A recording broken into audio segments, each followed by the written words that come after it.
The game plays right here. Are you ready for some football? Yeah! Your sports leader, WOHS Shelby, WLON Lincoln, and WCSL Cherryville Gastonia.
Chosen breed, you don't see too many like me. Cause I am one of the reasons you do what you do when you wanna be me instead of you. Cause I am still on beat, showing love to the streets. Come on, you know me, cause that's who I am.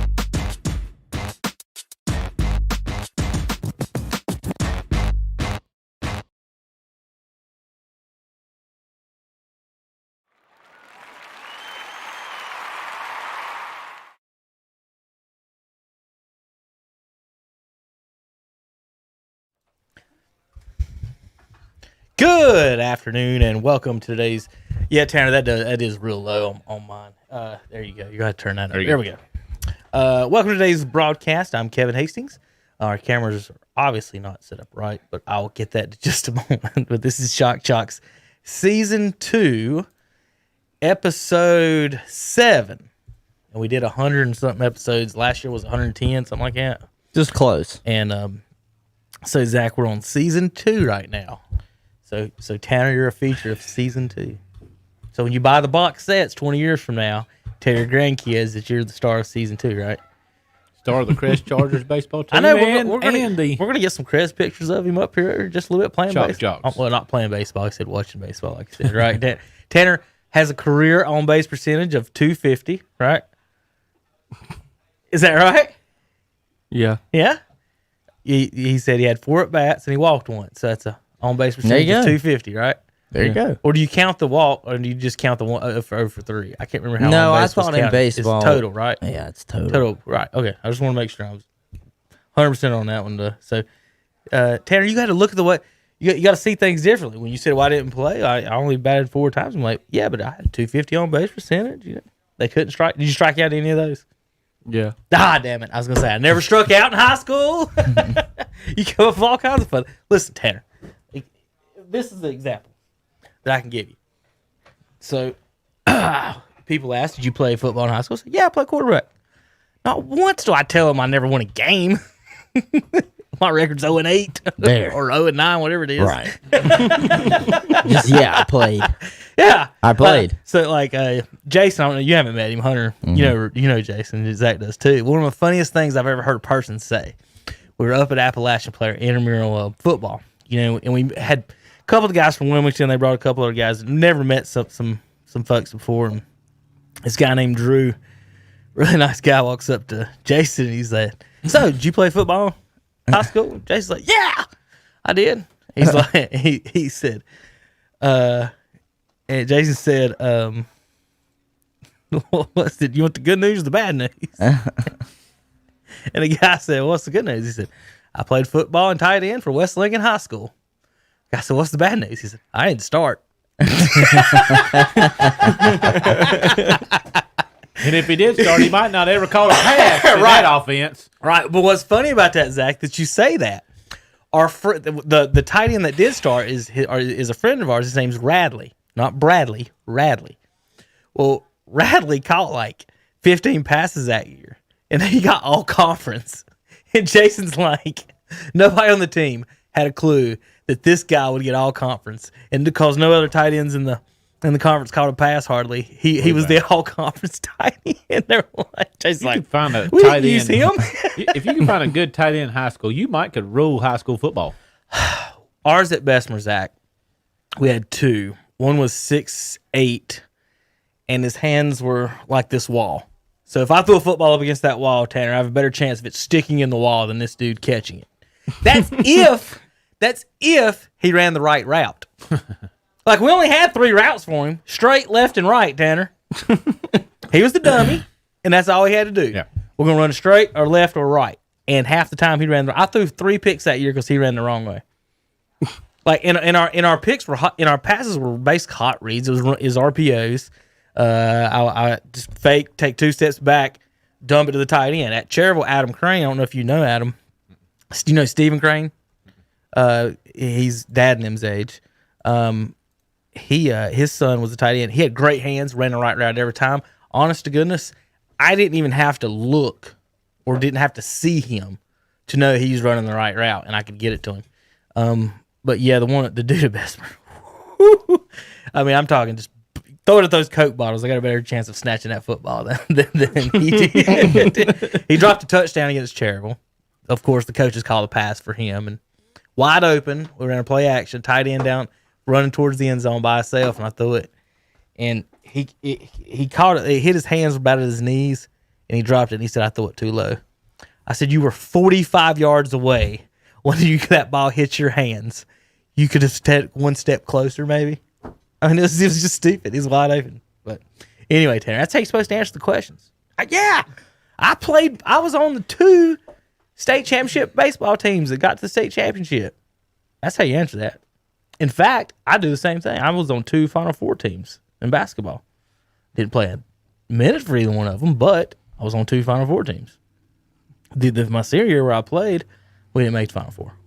It's all about how you use your words. Right, yeah. And it's all about storytelling. Yeah. Just because I tell you a the fish story get doesn't mean bigger. I have to tell you everything about that story. It's how I want to tell you the story. That's exactly right. Tanner, history is written by the winners, not the losers. So you can tell your own story however you want. Well, good afternoon, everybody. Just messing with our intern, Tanner, trying to get him to talk, say something. He says he's a rapper, and I can't get him to talk. It's the craziest thing ever. Lay down some rhymes, open the show. What you want to do, Tanner? Welcome to the show. Nothing. Just going to drink your drink. All right. Well, you folks at home. We're going to talk a little NFL with Zach, get Zach's reactions over the weekend. We're going to talk NBA. We're going to talk some all-time stuff, some fun stuff, some comparisons. Just have a little fun today. You know, Hunter, it's almost, last 2 weeks were about the funnest weekends in football of the year. Yeah. And then now we're about to get into the time of the year where sports is the most boring time of the year. God, yeah. We have no college, no NFL football. We have the middle of the basketball season. Not even middle. No baseball. Well, we're past the quarter mark. Okay, so barely. So barely.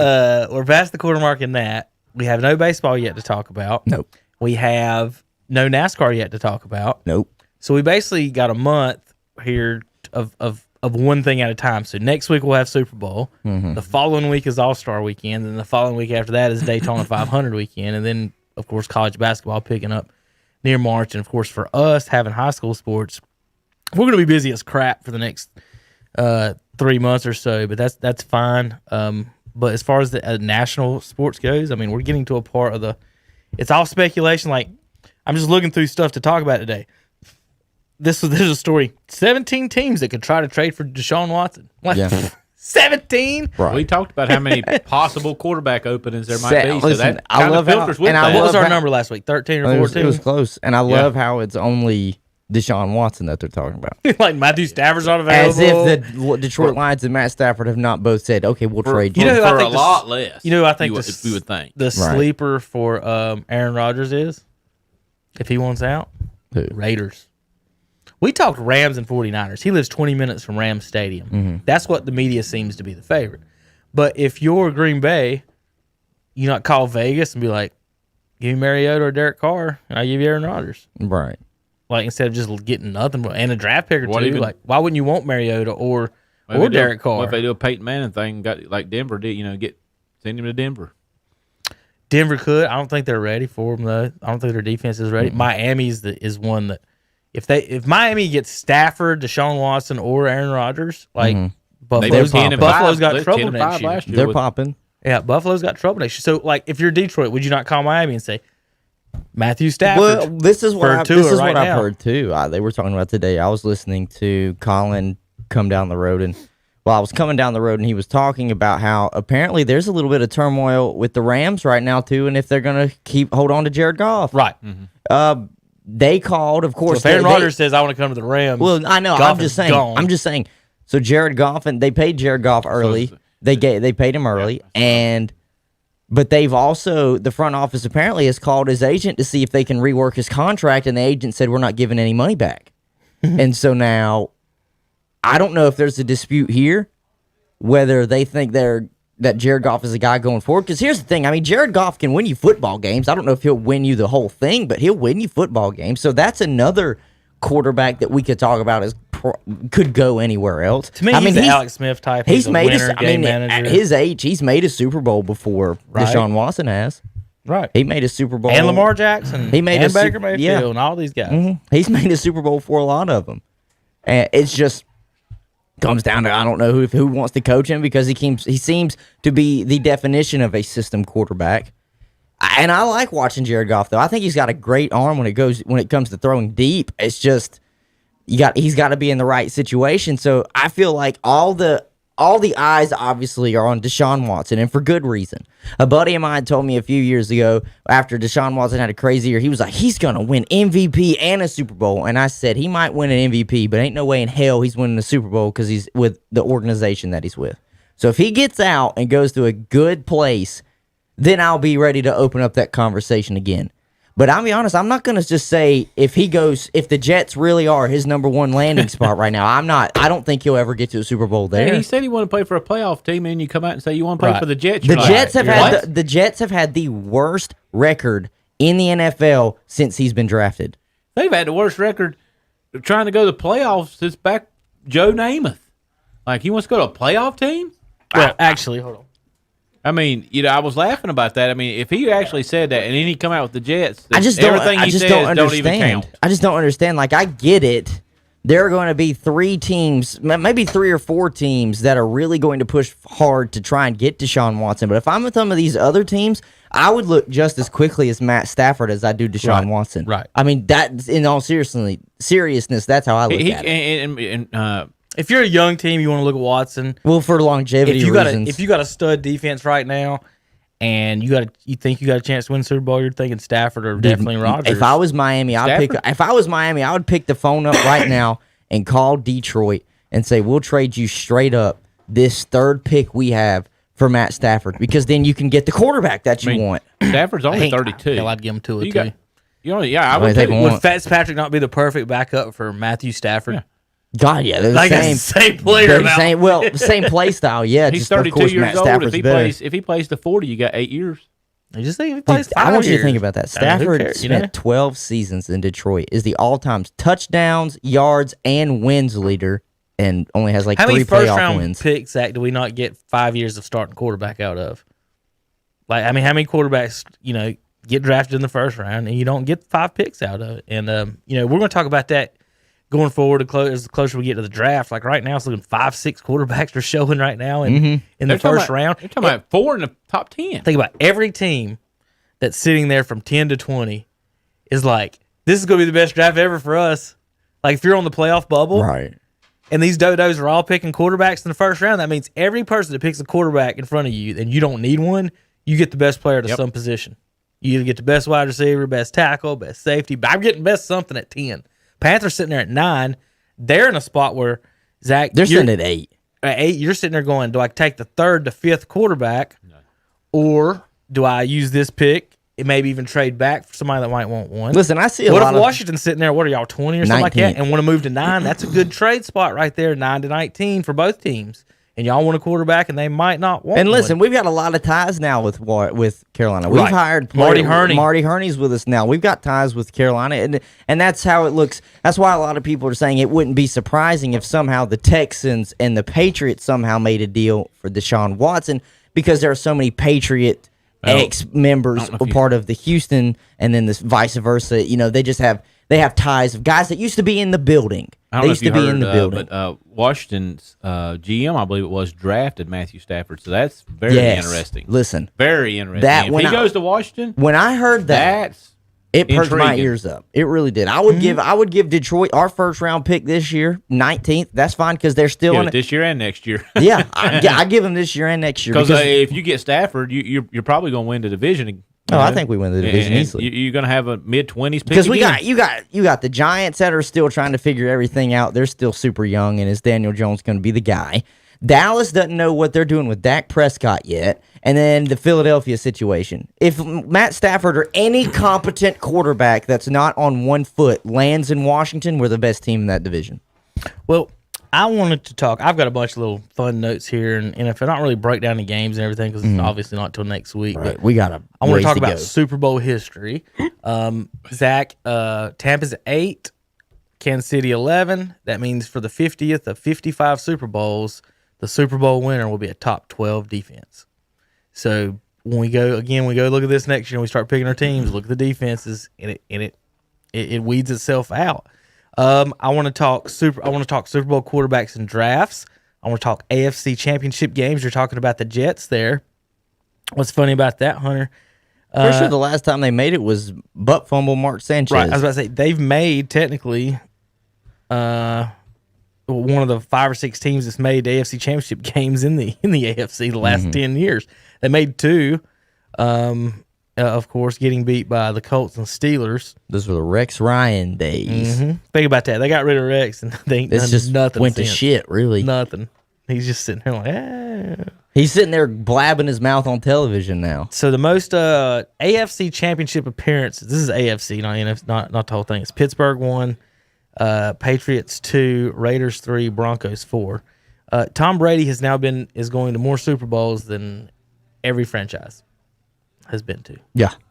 3 franchises have been to 8. Can you name them? Pittsburgh, San Francisco. Nope. New England. 7. I think 7. New England. I'm sorry, they were 9. Yeah. They were 9, I think. I think I read that it was like he's made it to more Super Green Bowls Than everybody else. except New England. Because I think New England had made one before he was there in general. Broncos. Really? They lost 3. They've won. They've won. 4? I think 3. or 3. They had Peyton 2. won 1, right? Yeah, he got 1. Peyton did win. Did And Elway Elway only won got 2. 2? They're 3 Yeah, and 5 okay. in the Super Bowl, I think, is what their record is. So they've got 8. So just Brady being to that many games, Zach, and then we're gonna, I know you'd like this. Is that with us talking about Brady, everyone's discussing that. Since he lost Super Bowl, then now LeBron's the that's the tie they're making, is that now LeBron's the GOAT because Tom's GOAT because we allowed him to win it, but they're not thinking Tom has 2 more Super Bowls than the next guy. LeBron doesn't have 2 more championships than the next guy. Tom it's just silly. He's been to he's never been a wild card team in his life. He's always been the division winner. This is And the first then he year, was a wild This is card. the first year he's been a wild card. And just went on the road in every game and won. Tough places to play. It's too. been 10 years. Rodgers and Breeze has only won 1 NFC championship game each. Tom Brady now has 1 NFC championship game. And he's been in the NFC 1 year. Donovan McNabb was in 4 NFC championship games. Only won 1. Won 1. Tom's won 1. And also what Tom did, he beat Drew Brees at home and Aaron Rodgers at home. And Taylor Heineke at home. Yeah, that I guess you want to count that one. No, we don't. The only thing I'll say about winning at FedEx is that field is a crock of shit. So I'm glad nobody was tearing their feet and ankles off. So, jeez. That, like, the turf itself. When is you a don't even crock have a of name shit. for your team, the field's probably going to be crap. All right. So The field's been crap for years. I'm just playing. I want to give a quick synopsis of the last time that talked about this was Andre. Let's see what Zach remembers about this. Tampa was in the Super Bowl. Now, I remember watching this. I was in Boone at a friend's house. That was John Gruden. Yes, it was. We were all making sure the keg was working properly. Let's see if Zach remembers stuff. Zach, do you remember the starting wide receivers for the Oakland Raiders? It was Jerry Rice and Tim Brown. Yep. You know who the slot receiver was? Jerry Porter. Porter had the best day as far as receivers. Now, Rice was about 42 at that time, I believe, wasn't he? Rice had the most yards. He had 5 catches, 77 yards. Never mind, he had the most as receivers. 5 catches, 77 yards, and a touchdown. Porter, 4 catches, 62 yards, and a touchdown. But Charlie Gardner led the team with the most catches, 7 catches. Gardner, though, led the team in rushing with 10. That defense they only had was 10 nasty. yards rushing. It was nasty. It was a good offense for the Raiders. Rich Gannon threw how many picks? In that game? You remember? 5. I do remember now that you said that because it was they just, that Tampa 2 just it eat them alive, and they had Sapp. Sapp was a game changer at the nose tackle. Right So there. Tim Brown is accusing Callahan of throwing the game. Nah. That he didn't like the Raiders and didn't want to be there. And he said on Friday they changed the game plan from a run-heavy game plan to a pass-heavy game plan, and that that was the reason for Barrett Robbins going off the deep end. It was because he couldn't make his calls. Is that Robbins told the coaches that he couldn't make his calls and get them set up with that quick of a time, and he got mad and it was a big argument, and that was what that was about. And Tim Brown agreed. Rice agreed with Brown. Of course, Callahan denied all of that, but that's their version of the story. I just hope every time John Gruden sees Tony Dungy, he gives him a big old handshake. And you two young to remember this, but we had an opportunity to get Tony Dungy here before he went to Indianapolis. How about on the defense for the Raiders, Zach, was both Woodsons. Charles and Rod Woodson was on that team. Romanowski was on that team. Anthony Dorsett was on that team. Tony's son was the starting safety. Was Rondé there? He was on. Yeah, he was on Tampa. Yeah, that's what I'm saying. Rondé. Yeah, he's really. Rondé's about the only person that didn't get a pick in that game. Think about it. Both them brothers got a Super Bowl ring. Rondé and Tiki. And Dwight Smith was the MVP, wasn't he, with the 2 interception touchdowns. Dexter Jackson had 2 picks as well. Derek Brooks had a pick and a touchdown. So they had 3. Derek Brooks. They had 3. he was nasty. They had 3 pick sixes. So you're gonna say I saw okay, Derek so is it Brooks wrong? in his later year, but he was still nasty. Is it wrong he's to absolutely say fantastic. we don't want to run against that? No. my I mean, goodness. Warren Sapp could go down as probably one of the best DTs to ever play the game. Oh yeah, absolutely. He is. And that year, the Raiders were breaking like they were kind of like the Rams were in that one. They were just throwing the ball all over the place. I think Rich Gannon might have been MVP that year. He was. I remember. They only I had was gonna say. so they got 11 first downs to Tampa's 24. I saw an interview with Warren Sapp. I think Tampa last didn't have week. an offense, if you remember. I mean, they just didn't have an offense. I saw an interview with Warren Sapp last week, or it was the week prior. I don't know, but as Shannon Sharp does his little thing, his Club Shay Shay or whatever. I'll just give that little throw out there. But that's where I saw it, and Shannon looked at Warren Sapp and said, "Who?" Like essentially, I guess you could say he put it in like a Mount Rushmore kind of question, but he's like, "Who's your top 4, top 5 players in Miami history?" The U, because that's where Warren played. And when Warren heard that question, his eyes got so big and his mouth kind of dropped. And he said, "Man, you really gonna make me answer this question?" Because there's so much talent came out of that Miami group that he played with, but just Warren Sapp. When you sit there and think about him when he was at the professional game, Sapp was a fat Aaron Donald. that's exactly what he was. Dude, he was so big. You could just say this. He was probably the size. Who is someone I'm thinking about? You remember how Vince Wilfork was just always so damn big, but he was kind of lazy at the same time? Mm-hmm. That's like Warren Sapp's size, but he has Aaron Donald's work ethic. 6'2", 300 is what he's listed at. Michael Pittman in the game, 29 carries, 129 yards. I thought he should have got the MVP. He didn't get a touchdown, so they didn't give it to him. They gave it to the guy who had 2 picks and 2 touchdowns. I can't disagree with that. 2 picks, 2 touchdowns, pretty impressive. Yeah, but I still think without those 2 picks and 2 touchdowns, the score is still they win by 20. That's the only other thing, Pittman, just he dominated that game. Super Bowl Super Bowl like MVPs are not often anywhere close to the best player on the team. It's somebody that had a big day. Larry Brown against the Steelers. Maybe the kick returner for the kick 96. returner for the damn Packers. You talk about the Jets. They got the worst record over the last decade in the AFC East at 68-92. I don't know. All right, couple of other things I wanted to point out on Super Bowl numbers. Let's see if you guys can go with this one. I got a little trivia for you. Only 9 players have won the Super Bowl and the MVP in the same season. No one has done it. All of them, let me put it this way, were in the 1900s. What was the question? I mean, What was the statement? 3.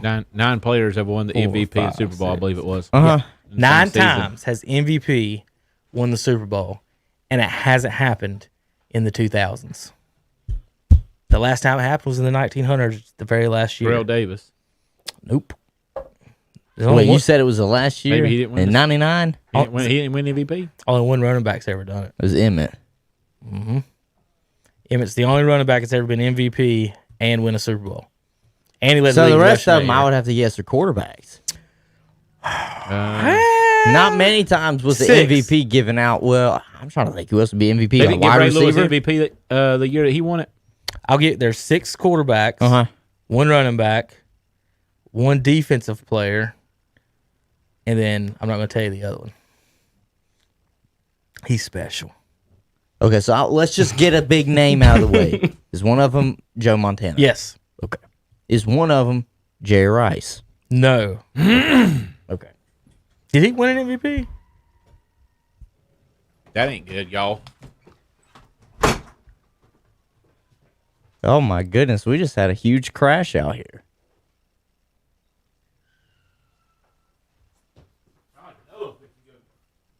I hope that didn't hit up in here. Ladies and gentlemen, probably watching this live. We can't make this up. We just had screeching tires happen outside, police sirens, and it sounds like What someone just the got freak? smashed into.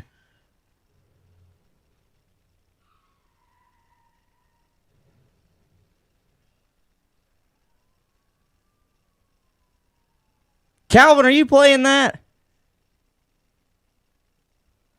What am I hearing right now? I don't know. What am I hearing? What the? That has to be Calvin that's doing that. Yeah. Because nobody's just outside doing that. I don't quite understand. I think that's coming from the production room. My gosh, Kevin and Zach popped up so fast. He got you. God dang it. Holy shit. Yeah, it sounded really real. It's Daddy. But I knew as soon as it kept doing it over and over. Okay, and you heard it again. I heard it Somebody again. else I heard it popped. We had to again. get the And same I was time. like, wait a minute. What is this noise? That's so loud. Let's turn it down. We thought that's the real wreck. They're recording in the Damn. next room over, and they got. Oh my God, y'all popped up fucking fast as shit. It sounded bad, but see, here's the thing: is that there's wrecks out here all the time, right. Because everybody's stopping Yeah. at this animal hospital. Yeah. And the hill's right there, Yep. Or pulling out. right? so Jeez. so we thought, oh god, jeez. I mean, that was loud. That was really loud. That's funny. All right. Oh my God. All right, you guess- back to where we were. Did you guess anybody while I was gone? No. No, my brain was on something else. I was like, wait a minute, what just happened? All If right. it's a defensive guy, that kind of throws it way up there. Is it? One defense, 6 quarterbacks, Emmitt Smith, and another guy. Well, Joe Montana was one of them. Yes. We got that out of the way. Defensively, All right, how about this? Who else won 4 Super Bowls? was it Terry Bradshaw? Yeah. Okay, so there's one. Terry. Another 49er. Steve Young. Mm-hmm. Okay. All right, that's about all the hands I'm going to give you. Come on. Defensive player, Zach. MVP in Super Bowl. This ain't hard. Lawrence Taylor? Yeah. All right.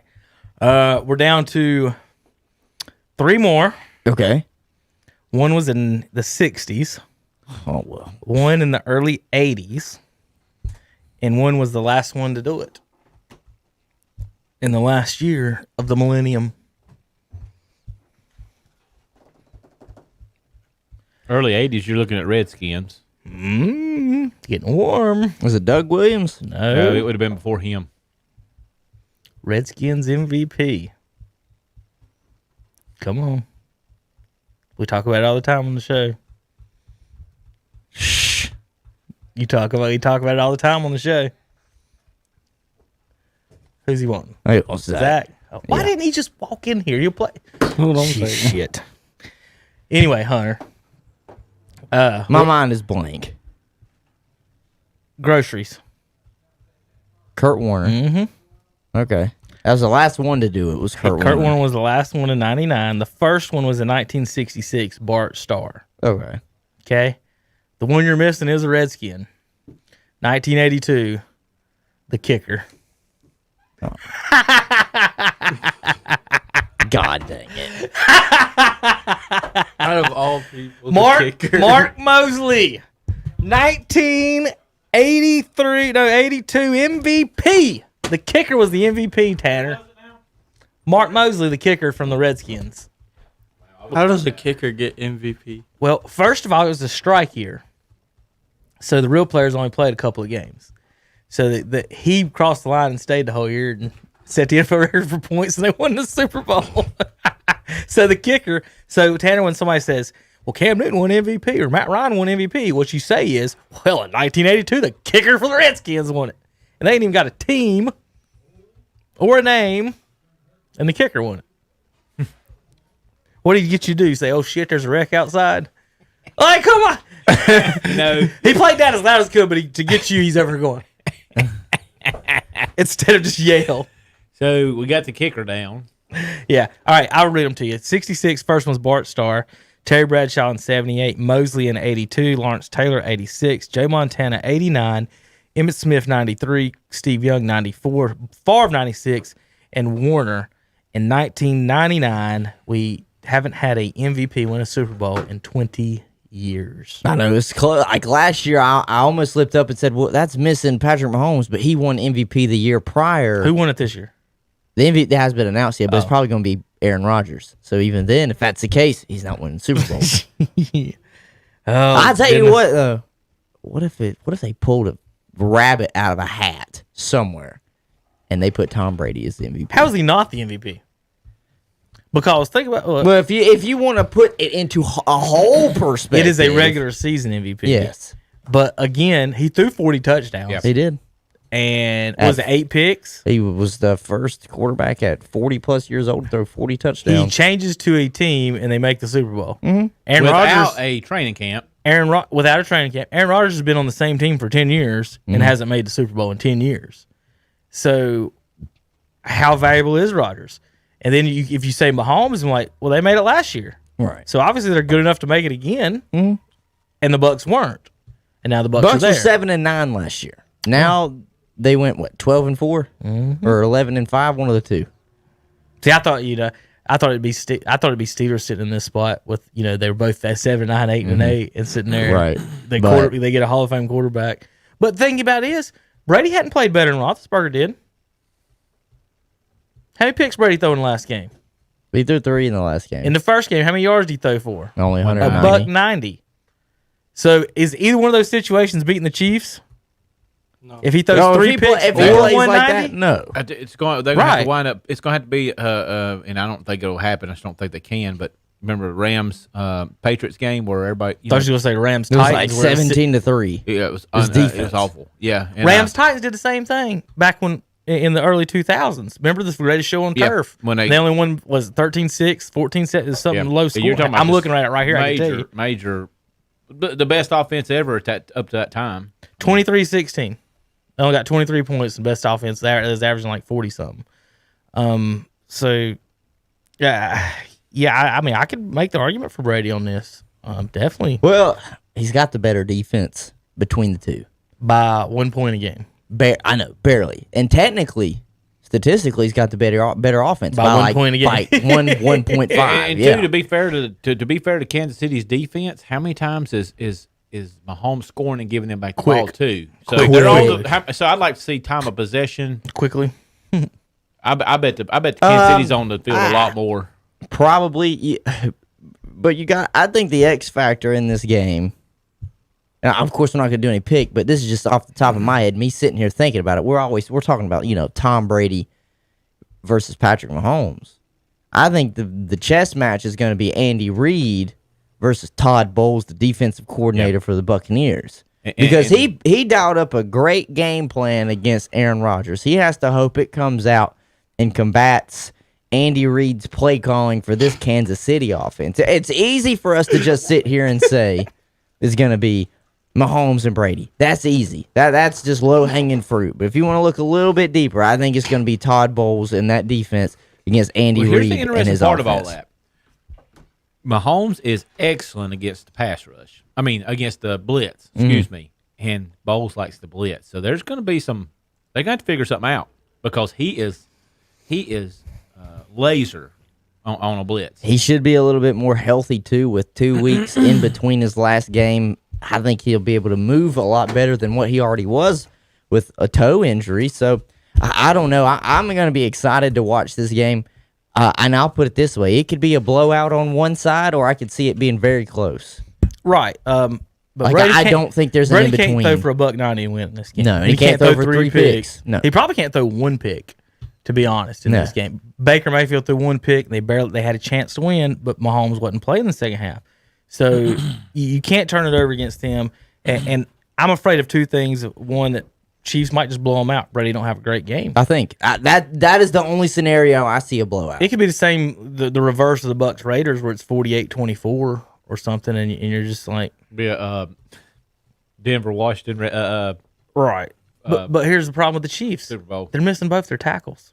Yeah, both of them. Against a heavy good rush blitz. defense. Yes. A good blitz and rush and quarterback pressure and defense. So, with that said, I think more times than not, this is going to be close, but it could be a blowout. Yeah, I don't know if they can blow them out now because of those 2 tackles. When Dallas lost their left tackle, like all hell broke loose as far as Dalton and Dak. Right. And they just lost their left tackle. They'd already had the right miss. And now combine that with the fact that Mahomes is gimpy. Mm-hmm. Mahomes has a concussion. So I wouldn't be surprised if the Bucs win. I don't think that I'll see a Bucs blowout, but no. But the Chiefs aren't coming into this game healthy. They're not coming in 100%. And I still don't the know Bucs 100% though about the Bucs secondary. They played last game without both safeties. One of them was hurt prior to the game. Maybe, obviously, with the time in between, he could get healthy. And then the other safety was playing and got injured with a shoulder injury. So the back end, that's what you don't want to hear, is my secondary is hurt against probably the best receiving core, or arguably the best receiving core in the league. You don't really want to hear that, especially because I don't think a team out there, a defensive coordinator, is going to sit there and can say with confidence, my cornerback is one-on-one with Tyreek Hill.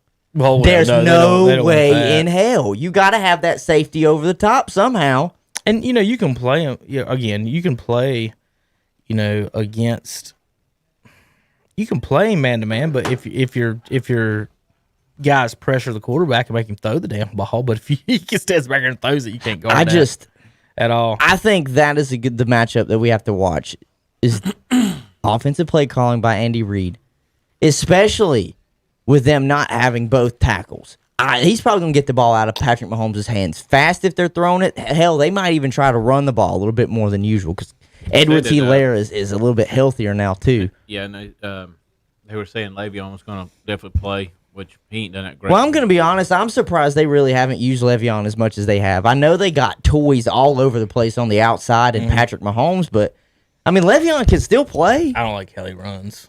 He goes to the line of scrimmage and just kind of puts his hand on the back of a lineman and then just kind of, it's weird. All right. He's patient. You got it, guys. Zach, you got any more comments about this game? Before, of course, we're going to talk about it more next week before I go anymore. All right, I wanted to point out and talk about real quick before we go on to the other sports. These are draft positions by quarterbacks in the Super Bowl. I wanted to look and see how many Super Bowls did not feature a first-round drafted quarterback. Now, with that said, Brady's been to 10. So he's got an opportunity to be some of these guys. So he's going to have 3 or 4 of them, I think. I think there's 9 of the 6th-round pick. I think 9 of the 55 did not have a first-round quarterback. Okay?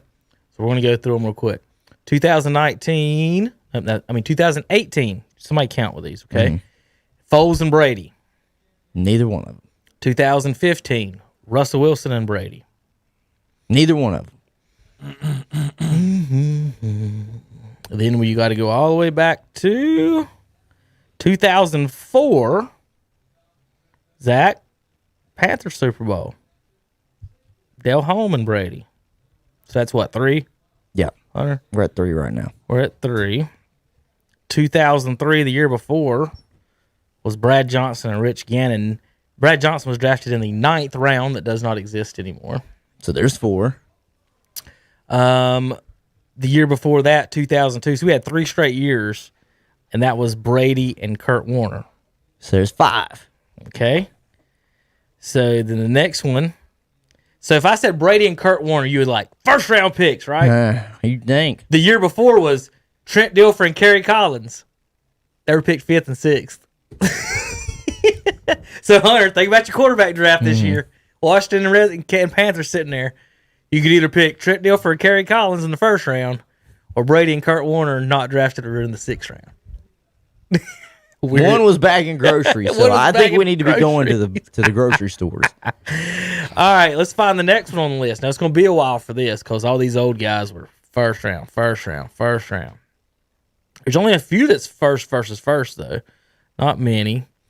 How about 1983? Joe Theismann drafted in the 4th round against David Woodley, who was drafted in the 8th. So there's 6. 1982, Joe Montana versus Ken Anderson, both 3rd round picks. 7. I skipped 89, Montana versus Boomer Esiason. Esiason was in the 2nd round. There's 8. Let's see. Then we're back to there. 10th. 1977, Ken Stabler and Fred Tarkenton. 9. And the last one on the list was the 10th out of 55 Super Bowls. Bart Starr and Daryl LaMonica. Listen to the rounds they were drafted in. Now, remember, this is the 2nd year of the league, so they had to get more players. Bart Starr was drafted in the 17th round. Daryl LaMonica was drafted in the 24th round. Now there's only 7. Now there's only 7. Bart Starr won the first 2 Super Bowls as the 17th round, 200th pick overall. Won the first 2 Super Bowls. Lynn Dawson lost the first Super Bowl. He was drafted first round, 5th pick overall by the Steelers, then traded to the Kansas City Chiefs. So there's you some Super Bowl quarterback drafting history when you're thinking about it coming this year. Like, man, we need a first round quarterback, or do we or don't we? And it's fun to look at it. The ones that didn't, ones that win it or didn't win it as far as not number ones and stuff, it's we could talk about this list all freaking day long probably and go through that. All right, Frank Wright was in the 3rd round. Anybody's wondering? Head coach, the Indianapolis Colts. He had one of the greatest comebacks of all time. He had the greatest comeback of all time. All right, let's real quick. We're gonna take a few minutes on this. Hunter, in 2021, nobody makes the Baseball Hall of Fame. That's Bullshit. That's unbelievable. That's I thought about unbelievable y'all as soon as it bullshit. come across And the you- thing and yesterday. I you- was like, and are you you know- kidding me? And do you know what that really does for my mindset? It devalues it devalues and it delegitimizes the Baseball Hall of Fame to me. It The did to me voting yesterday, process. And the voting process. Like, Because regardless if it's steroid guys, I'm telling you, we've talked about this till we're blue in the face. Those guys without steroids would have still been. there's These no guys would have there's been in the Hall no of Fame. sense that Barry Bonds was still under 70% for voting. I know, what do you have to get? At least 75? 70, it might be 75. Hold on. I got it right here. I'll tell you. 71 is where Schilling finished Yeah, up. I was going to say Schilling He said was take me close. off the ballot next year. He said I'm done. Really? He said I don't think I'm a Hall of Famer anyway. He said he really doesn't care about their opinions anyway. Here's the final. Pulling up the votes for you guys to look at there. I got to run down. Well, it shows how political it is when Pete Rose is not in the Hall of Fame. Barry Bonds not in the Hall of Fame. Much as I hated Barry Bonds, he's a Hall of Famer. Right. So there's your Because I was a Griffey guy. voting percentages. Those were the ones that actually had numbers next to them. Because there were some that had 0% and they won't be on the ballot again because they didn't get at least 5%. That's what I read. If you don't have at least 5%, you were taken off the ballot. There are going to be multiple ones that'll be taken off. And I'm just sitting here looking at this. The fact that Barry Bonds was at 61% I'm at a loss for words. I mean, Schilling, Hall of Famer. We done this before. Barry Bonds, Hall of Famer. Clemens, Hall of Famer. Scott Rowland, that's an opinion thing. I don't think so. I think everybody beneath the top. I Sheffield. think everybody beneath the top three is an opinion, but I love Sheffield. I've always liked Sheffield. Actually, there's two on that list that I don't like. You don't like Sheffield, do you? I like him. Well, Sheffield's good. Billy Wagner and Jeff Kent. Yeah, Jeff Kent for me is a no-no. Jeff Kent I was can't never get one of Omar Vizquel in my mind for some reason. Cleveland Indian shortstop. He won like 10 Gold Gloves too. He was like Ozzie Smith light. So if you want to put in the second or third best defensive shortstop ever, that's pretty much the choice on him. Scott Rowland might be the best third baseman, all around third baseman ever. Besides when A-Rod moved up. If A-Rod doesn't move to He was third, a Cardinal, wasn't he? Was Rowland a he Cardinal? He started off in the Phillies, then he played with the Cardinals. Scott Rowland defensively may be the best defensive third baseman there's ever been. Go ahead and click off of me and put it on R4 real quick because I'm gonna look up some if I'm not stats. mistaken as well, I think Manny Ramirez was just under 30% voting as well. Oh, they didn't put that up there, man. He didn't get it. He didn't get in. He didn't even get over, I believe, 30% of his votes. So if you obviously, so Schilling at 71, Bond 61, Clemens 61. That's the exact same voters if they're both 61%. Rowland, Vizquel, Wagner, Todd Helton. My God, they one of the hold, best Rockies. Isn't it weird all time. they hold that stadium against those boys? Yeah, Manny Ramirez. Like, nobody else. 28%. He got 28% votes. Like Boston, the monster in Boston is 250 feet away, and we don't put an asterisk on those home runs. But by God, if Todd Helton hits one 400 feet in Colorado, that's a problem. Yeah.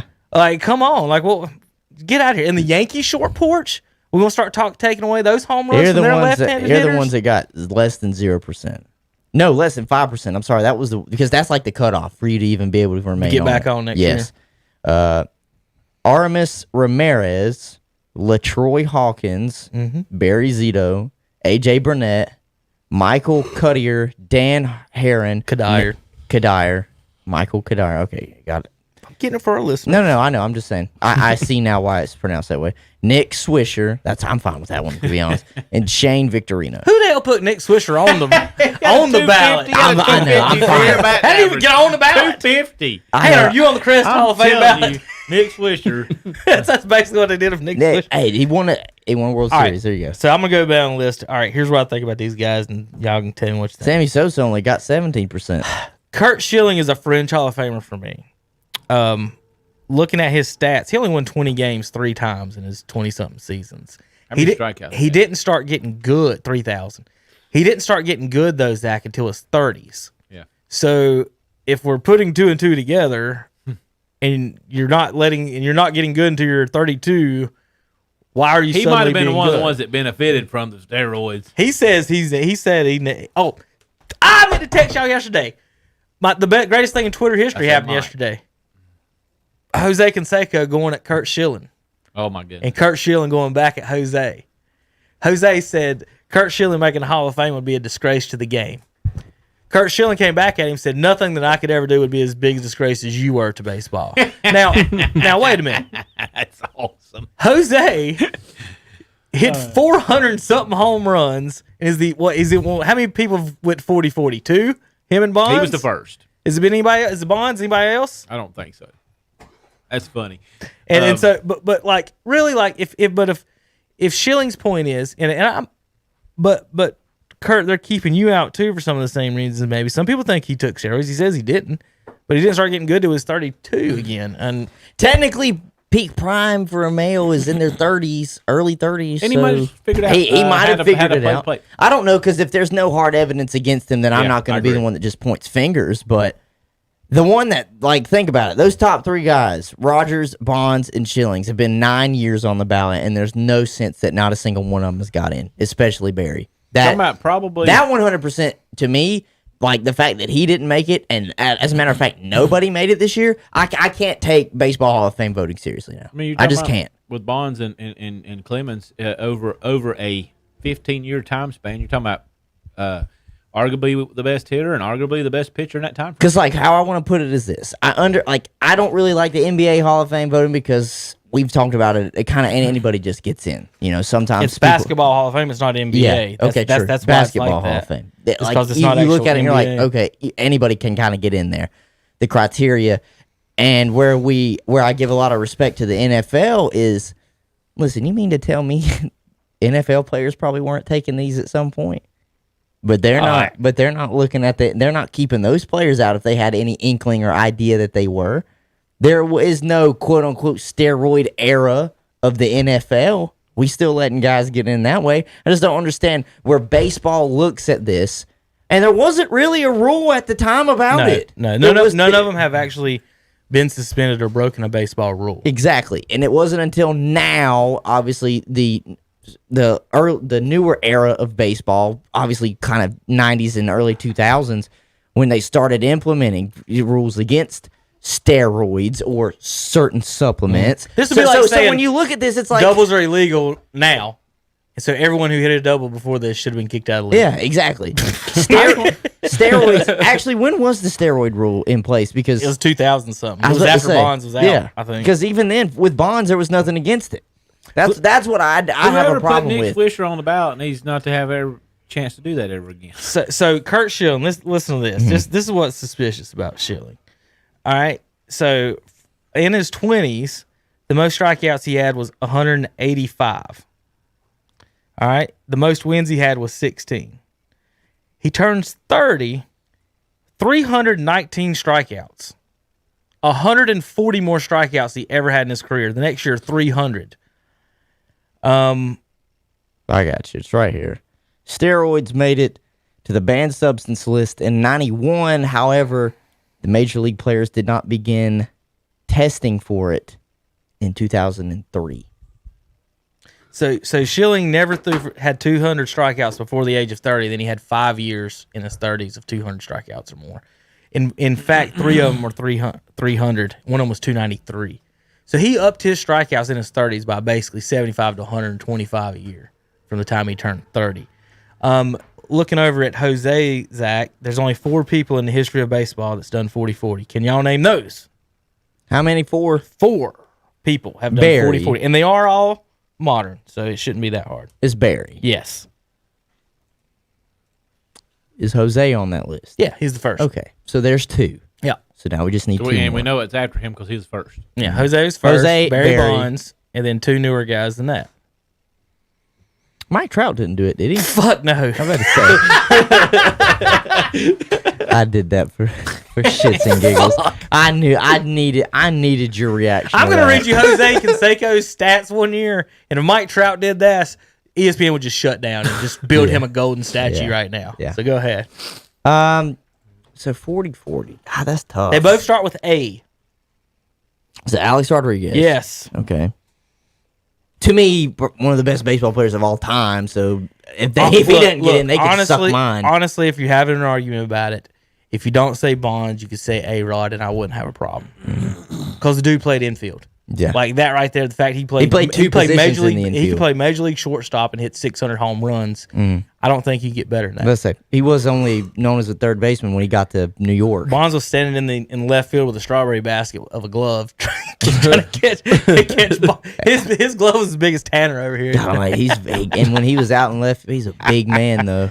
But it was Canseco, Rodriguez, Barry Bonds, and in 2006, Washington Nationals. Lad? No, No, because with an A. Oh, you said A. you think of him as on another team though. I do. Yeah, you when I say his name, you're like Nationals. Andre. Alfonso Soriano. Oh, okay. So Canseco, A-Rod, Bonds, and Soriano. I about said Schilling ain't on any list that includes 4 players, much less 4 that are that good. Right. The only list he's getting on is who had ketchup on their sock during a baseball game. Although you might find 4 of those guys. Was it ketchup? That's what some people say. ketchup? What some people say. All right, Hunter, if this was Mike Trout's stats, Yeah. I'm going to read them to you. 307, 42 homers, 124 RBIs, 40 stolen bases, 128 strikeouts. That's Jose's MVP season. He won an MVP, Kurt Schilling. You didn't win an MVP. Right. He's 40-40. Just because they hit home runs off you, I don't know. But I don't know if Jose disgraced baseball the way people act like he did. People are mad because he's the one that snitched on everybody. Yeah. I'm just looking at this list, and I'm telling you, I don't know how serious I can take this voting if they don't let those top three in. I just don't. Because isn't this the last year that they can be on that ballot? Or is it next year? They got one more. They got one more, and Zach, like Zach And I mean, pointed out, and I Schilling mean, look asked at not- it. Schilling asked not to be on it. Yeah. And to send him straight to the Veterans Committee is what he asked. Shoot, I would. Because he said the baseball writers aren't don't like him, whatever, and it has nothing to do with that. Well, if I was Barry Bonds, I would do the same thing. I mean, look at this. Barry Bonds only got 60, technically rounded up 62%. At least votes. Bonds and Clemens is tied to steroids. Schilling is tied to him being a Republican. Yep. That's true. He was. What was That's he not running? even What was clo- he running for? Governor? Or I don't know. something That's of not a- even close to fair though, as far as what that has to do with baseball. So, and he was a supporter of the last president as well. Mm-hmm. So that they're not letting him in because of that. Scott Rowland's at 53%. I'm just, man, if you're going by position, and again, this is the whole DH thing. If you're going to let Edgar Martinez in, I don't see how you don't let Scott Rowland in. Scott Rowland, 300 home runs, batted 280, 8-time Gold Glove, 7-time All-Star, Rookie of the Year, won a World Series. Just some years, 31, 110, 290. His best year was 315. People was like, well, that's not a lot. Well, Mike Trout's best year is 326. And Gold Glove defense, here's the home run. Here's his years, 21 and 90, 30 and 110, 25 and 70, 25 and 90, 25 and 100, 30 and 100, 28 and 100, 34 and 100, 25 and 95. And so, I don't know. I'm just looking at this, and he might be on the Mount Rushmore of third baseman. what's going to be so tough And that they're going to say, you're not in the Hall of Fame. what's going to be so tough is they're going to probably keep out Sosa and Ramirez because of that. Yeah. They'll keep both of them out. And Ramirez was phenomenal. I loved watching Manny growing up. I thought he was fantastic. And he's not even a big dude either. I think Manny's the second best right-handed hitter I've seen behind Pujols.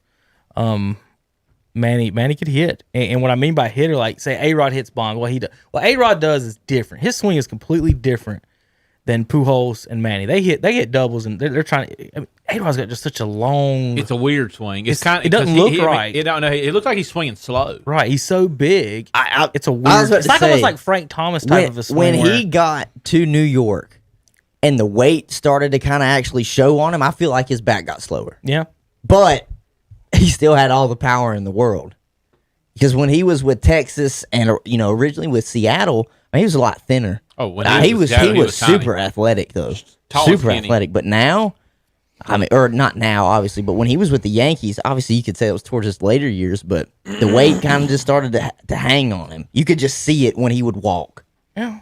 But I'm telling you, man, he towered over Jeter. Towered. That's a big man. Yeah, and Jeter gets because 100% of the vote. Yeah. Now listen, I'm gonna tell you what. Yeah. They're probably what we're talking about right now. It's gonna piss me off even more whenever they do it to A-Rod when he's up for ballot. You know they're gonna do it. He's going to be the same as these other guys. That's exactly what I'm saying. You know they're gonna do it I think they're gonna let him in because it's A-Rod. because he's pretty.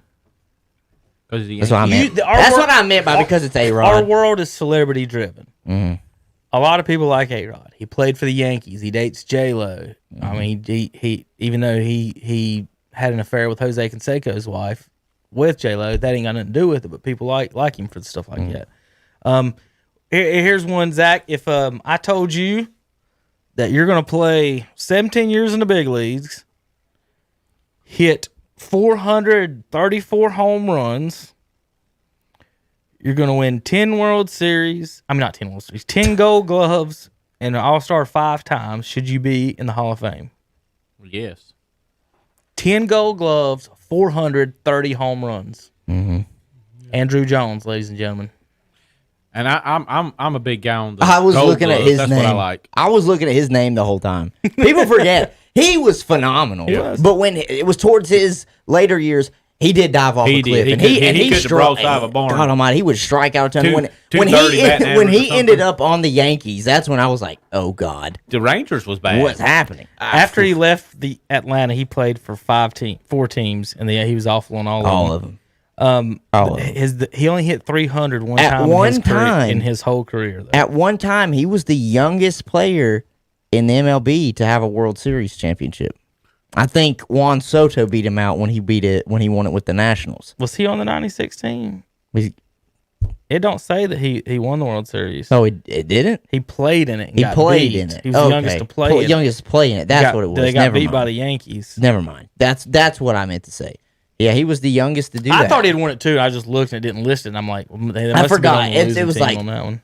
he was a part of the Braves organization, but I don't think he was a big leaguer till 97, and they had won it in 95. I mean, just listen to his home run totals after starting in year 3: 31, 26, 36, 34, 35, 36, 29, 51, 41. All of those are better, if not the same, as Mike Trout every year. He's the MVP. They're saying he's the greatest. But because, again, this is what they do, Hunter, it's that old war of the walks. He And- struck out a lot. Andrew Jones now- just struck out. Andrew Jones struck out like Trout does. 100, 1, 2, 3, 4, 5, 6, 7, 8, 9, 10, 11 straight 100 strikeout seasons. But he didn't walk much at all. It's crazy to think Atlanta had both the Jones brothers at one point, and they just didn't do anything for that one time, that small time period. They got their World Series in 95. They even had the 2 Jones boys. They had Javi Lopez as the catcher. John Smoltz was still there, and they just didn't do anything with it. So looking at his 2 best years, his best year, what I think, is 303, 36, 104 RBIs, 21 stolen bases. He finished 8th that year in MVP. The year he hit 51 homers, 128 RBIs, but he only batted 263. He finished 2nd. So like even they don't care about batting average anymore at all. No. Just swing away, boys. And then finally, I wanted to look at Todd Helton's real quick for a minute. He batted 300, 8, 9, 10 straight years, 12 times. 5-time All-Star, 3 times Gold Glove, won the batting title. In 2000, he came in 5th in the MVP. Listen to what he led the league in, coming in 5th. Hits, doubles, RBI, batting average, on base, slugging, OPS, total bases. And he came in 5th in the MVP in 2000. Who won the MVP in 2000? Let's see if I click on it. Jason Giambi. Oh, nationally, Jeff Kent. The Overberry Bonds. Think about the voters, Zach. You want to know why Bonds ain't in the Hall of Fame?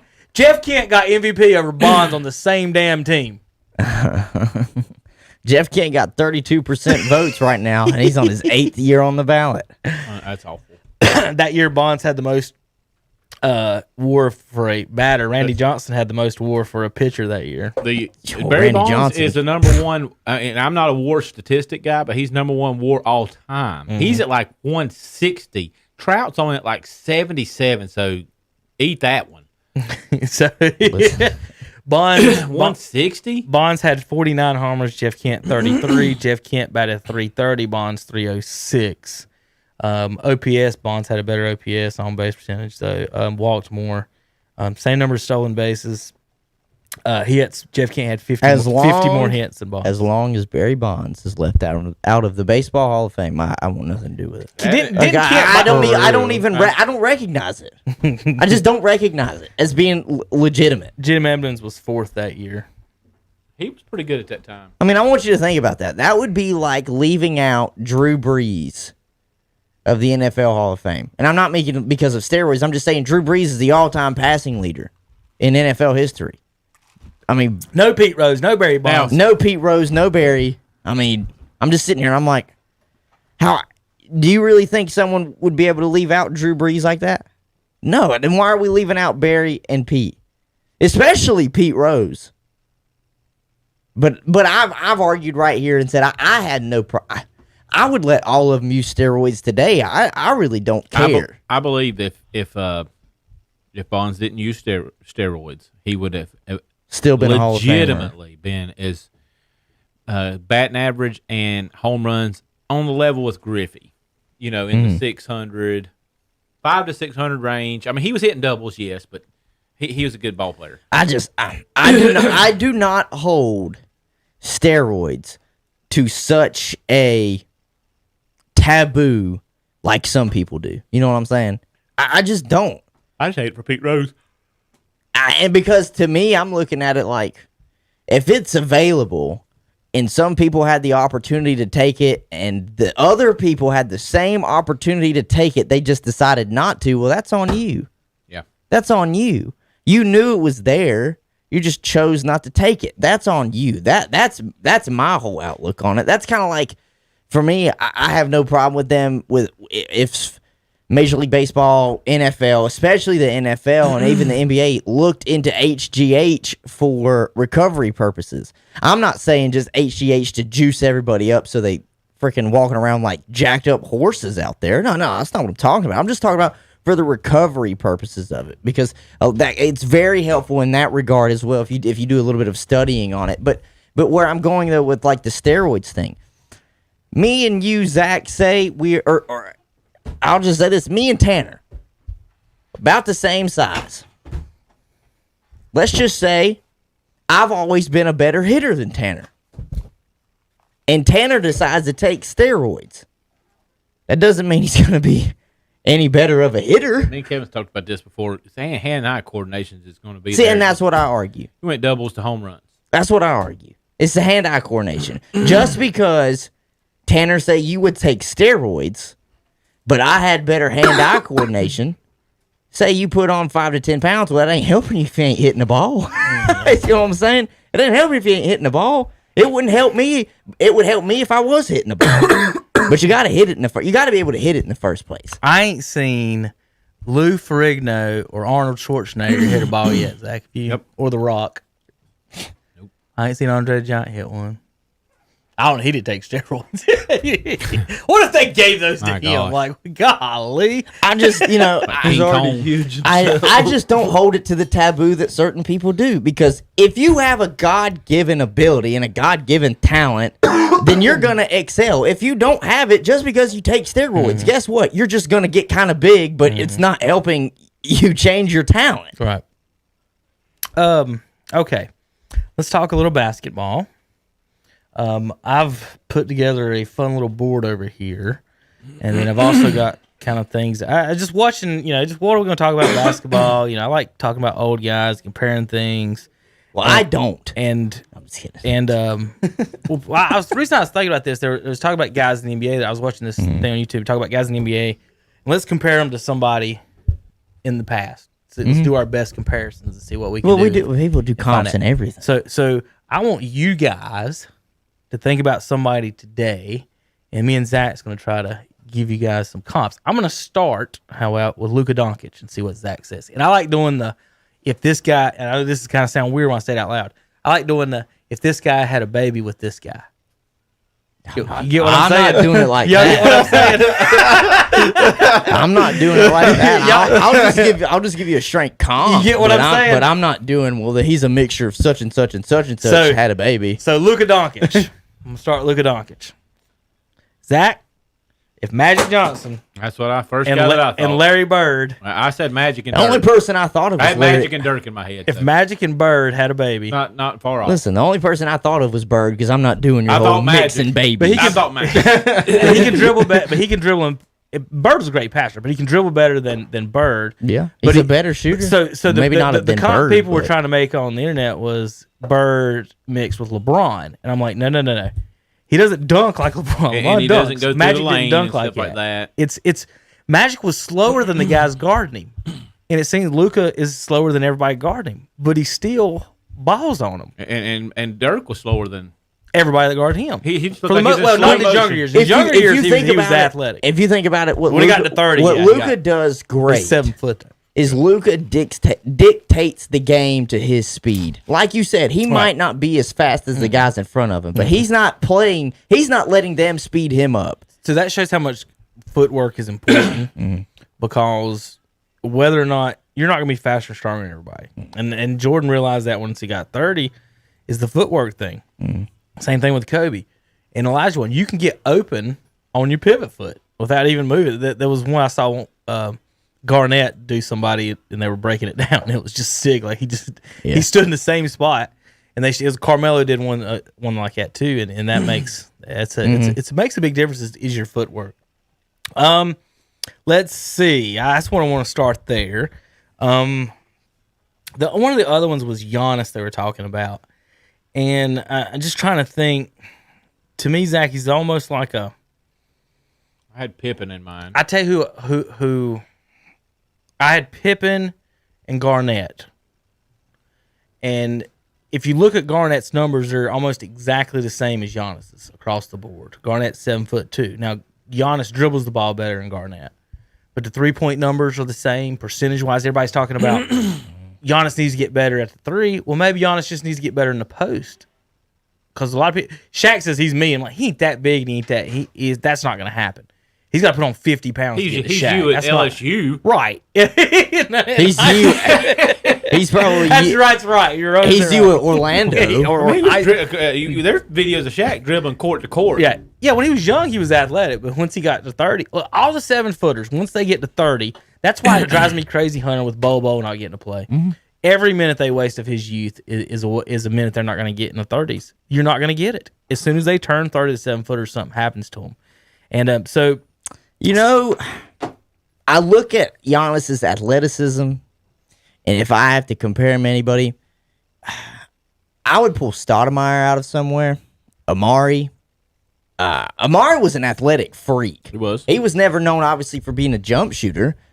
He could run with it. He could dribble it if he needed to. To me, I see a little bit of Amari Stoudemire in Giannis. Amari and Garnett's pretty much the same thing. For some reason, a lot of people maybe even a Ben Simmons. But for some reason, a lot of people want to put Garnett in a 3-point. Like, he stood out and shot threes, and he was a stretch. I'm like, when I look at his stats, he really wasn't. He shot 28%. Him and Giannis both shoot 28%. Dude, I don't know who's saying that because nowhere in my mind, if you say Kevin Garnett, do I think stretch four. Garnett had a decent mid-range jump shot. He would pull up with you, in the foul line range. He could shoot that shot. So here's Garnett in his prime. I'm gonna do these couple years. Let's do it, see if it'll do it. I'm giving you 4, 8, 9 years. His last 9 years in Minnesota. 22, 13, and 5. That's Giannis numbers. And we talked before about Giannis's numbers are compared to Barkley's too. But Barkley's, the bodies aren't even close to the same thing. Yeah, it's not even comparable. Zach, who do you compare? Who's LeBron to? If two guys had a baby.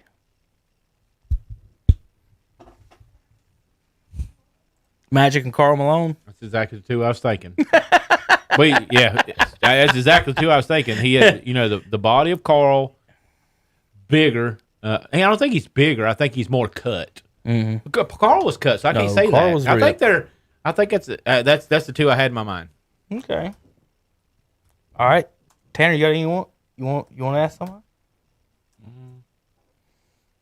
You don't have to look at anything on them. You don't know what's going on over there yet. Just somebody in today's game, and because they were talking about, have we seen these guys before? Have we seen these players before? What have we seen before, and what have we not seen? Have we ever seen an hour? Are we going to see another Allen Iverson? I think Trae Young's close. Are we going to see? No. I'm telling you, ball handling skills. I'm telling you, just from seeing Iverson. I watched Iverson. He's a killer. Iverson's his game speed was a different level. He was just, oh my God. That crossover, he even got Jordan on the crossover. That's young Iverson, that's too. Cute really too. young. I mean, like when I go to the park, somebody crossed me over, like, all right. Yeah, but it wasn't even that bad, though. He didn't make him Jordan fall. He just kind of made him. He just bit, and he got past him. And that goes how many points Jordan had in that game. He probably got. Everybody's like, "Hey, he crossed him over." Well, Jordan probably got 40. He pissed him off. What he did. Yeah. So He pissed him off, and he knew it. Iverson, I'm trying to unstoppable going to the basket. Put it this way, he was Kyrie going to the basket. Fat, a little bit quicker. The 3-point, I would say he's really close to Kyrie, but more dog-ear. I could say Kyrie is a mix of Allen Iverson and Ray Allen when he was young in Milwaukee. Because Kyrie can shoot the three, and that's what Ray Allen became in his later years. That's one thing. It's hard when you're doing them is the three is because everybody concentrates on it now so much. Yeah, nobody really concentrated on the three back in the day. What about James Harden, Zach? Fat Ginobili? Left-handed. I couldn't tell you who I think James Harden is. I can't. I'm trying to think of somebody that just stands there and dribbles all day long.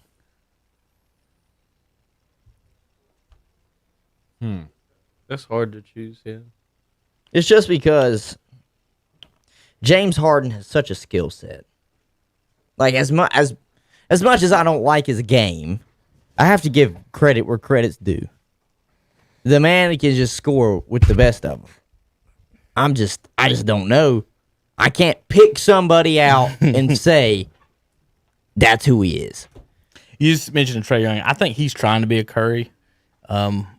I think that's a lot of kids are going to try to do that. And I think when you're that size, you kind of have to. You see a lot of he's not big, so you see a lot of impressions of people. So like Trae Young's a Curry impression.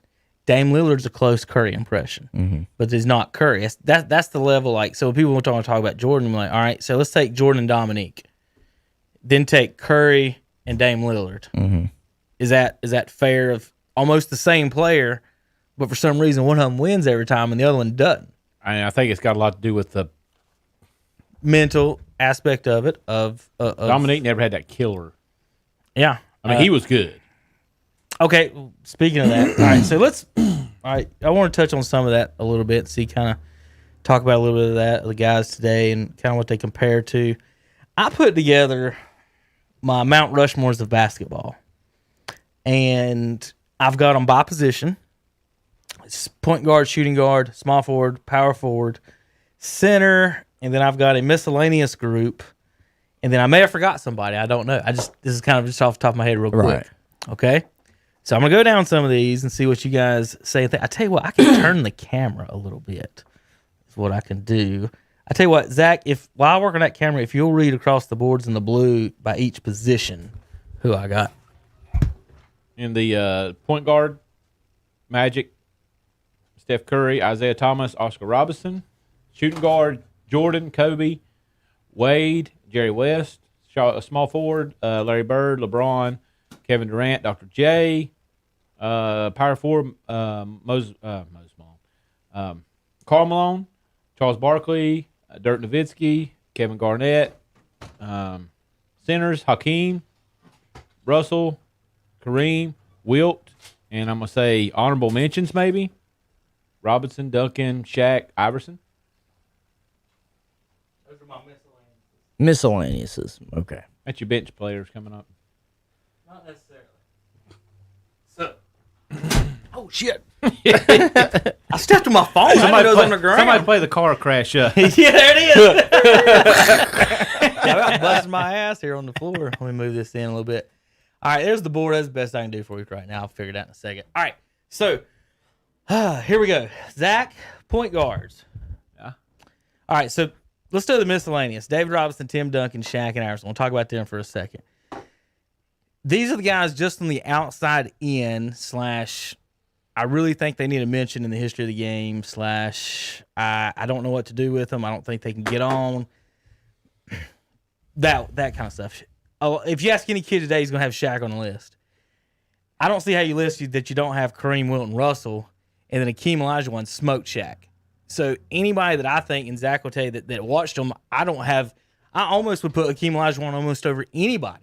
If you went to a game against anybody, Zach, let's say you take Shaq, you're worried you're going to get out athletic, you're worried you're going to get out rebound, and you're worried you might get in foul trouble. But you're not worried about his free throw shooting at all. If you're playing Wilt, you're worried he's going to score on you. Russell is going to play defense. Kareem is going to throw the sky hook. But Akeem Olajuwon is the only one out of all of those that could probably guard all of them. Maybe Wilt. But Akeem would be the one I trust. So that has to be my 4 for centers. I don't see any other way around it. Shaq won, 4 titles? 3 almost Kobe? I know he won 3, yeah. Kobe won he 2, won 1 with Wade. Kobe won 2 with freaking Pau Gasol and Andrew Bynum. Okay? So that just, to me, that takes him off that. Duncan, I don't know what position to put him at. Everybody in the world says he's a power forward, but he played center his whole career. If you're 7 foot and you play 99% of your game in the paint, he don't make it. Right, and that's why he's off the list. He's not even close if he's the center. Right, and that's why he wanted to call himself a power forward his whole career. I understand. Is because it is what Zach just said. He's not even close if he's a center.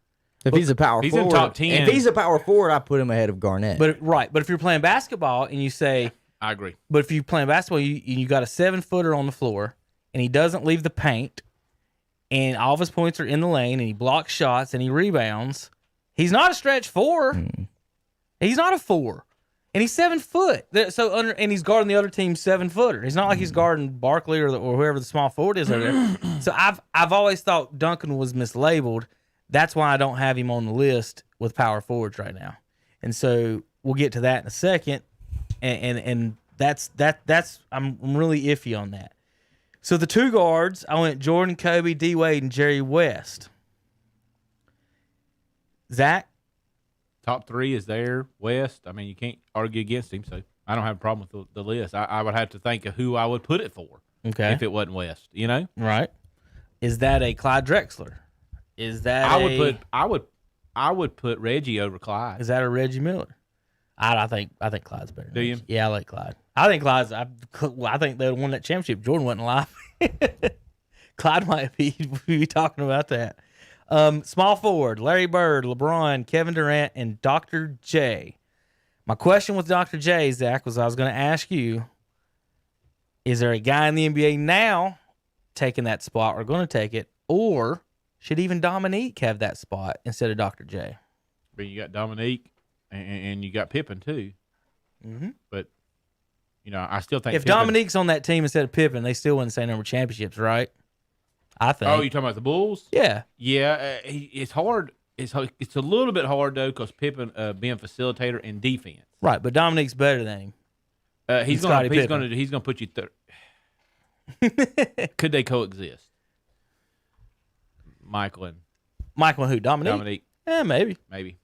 It'd be an interesting thing. I don't have a problem with Dominique being there. Dr. J is just before my time, so I can't say a whole lot. I've never really watched him. I think your dad would speak highly of him. Well, there's a jersey right behind your head that says Dr. J. I actually bought that one for you. Oh, you did bought that for Dad? I bought you for Christmas. That's for Dad. Huh? That's Dad's Dr. Is it? J. I thought I bought you a Dr. Dr. J. Maybe not. That was Dad's. Maybe I got that for Christmas for me then.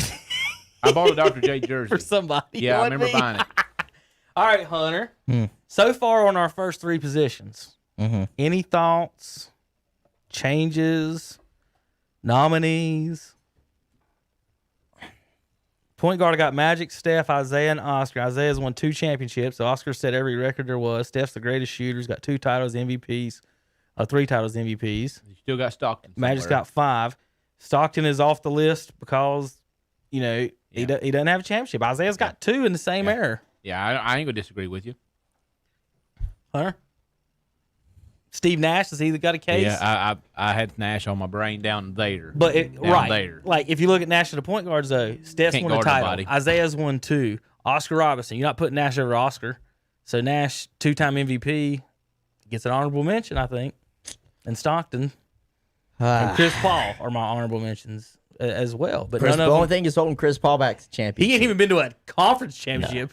If Chris Paul won a championship, you could argue him being probably the 2nd or 3rd best point guard of all time. But he doesn't have a chip. But of those 4, how would you put him ahead of any of those? I know you didn't see Isaiah play, but he was Isaiah. He's Chris Paul before Chris Paul was there, and he won 2.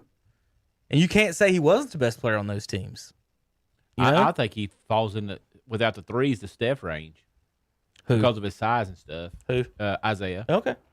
Just he's quick. Right. Yeah. Very quick. He's probably the best small point. That's why I've got him on there. I mean, again, he won 2 titles. This is like, is there a point guard in the league that's really quick and don't shoot threes right now?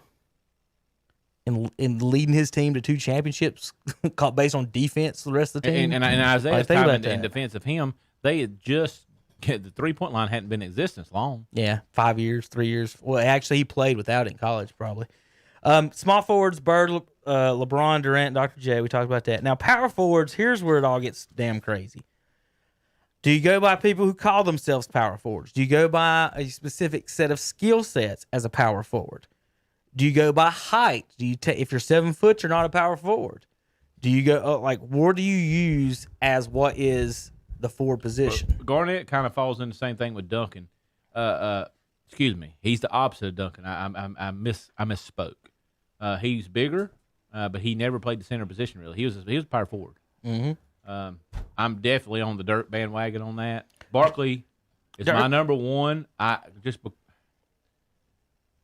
Reason I'm saying Barkley is my number one, and it's a weird reason. It's because of the dream team Leading both teams in scoring. What are you going to say about that? Malone didn't do it. No. You know, so I and then a lot of people's going to disagree. I hate Draymond's not up there. God,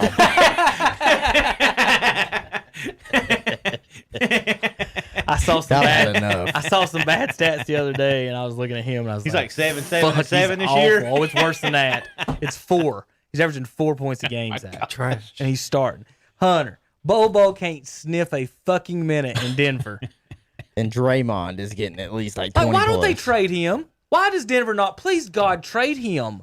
I don't get it. I don't understand it. I never will. It just drives me effing nuts that he's sitting over there, and just play him. We have people in today's time that put Draymond over Barkley there, so we just Yeah. want to say, Yeah, there we go. Terry. Dirk's 6th all-time leading scorer. He won a championship, and he beat LeBron head-to-head. Barkley didn't win a championship. Almost had a run at Jordan.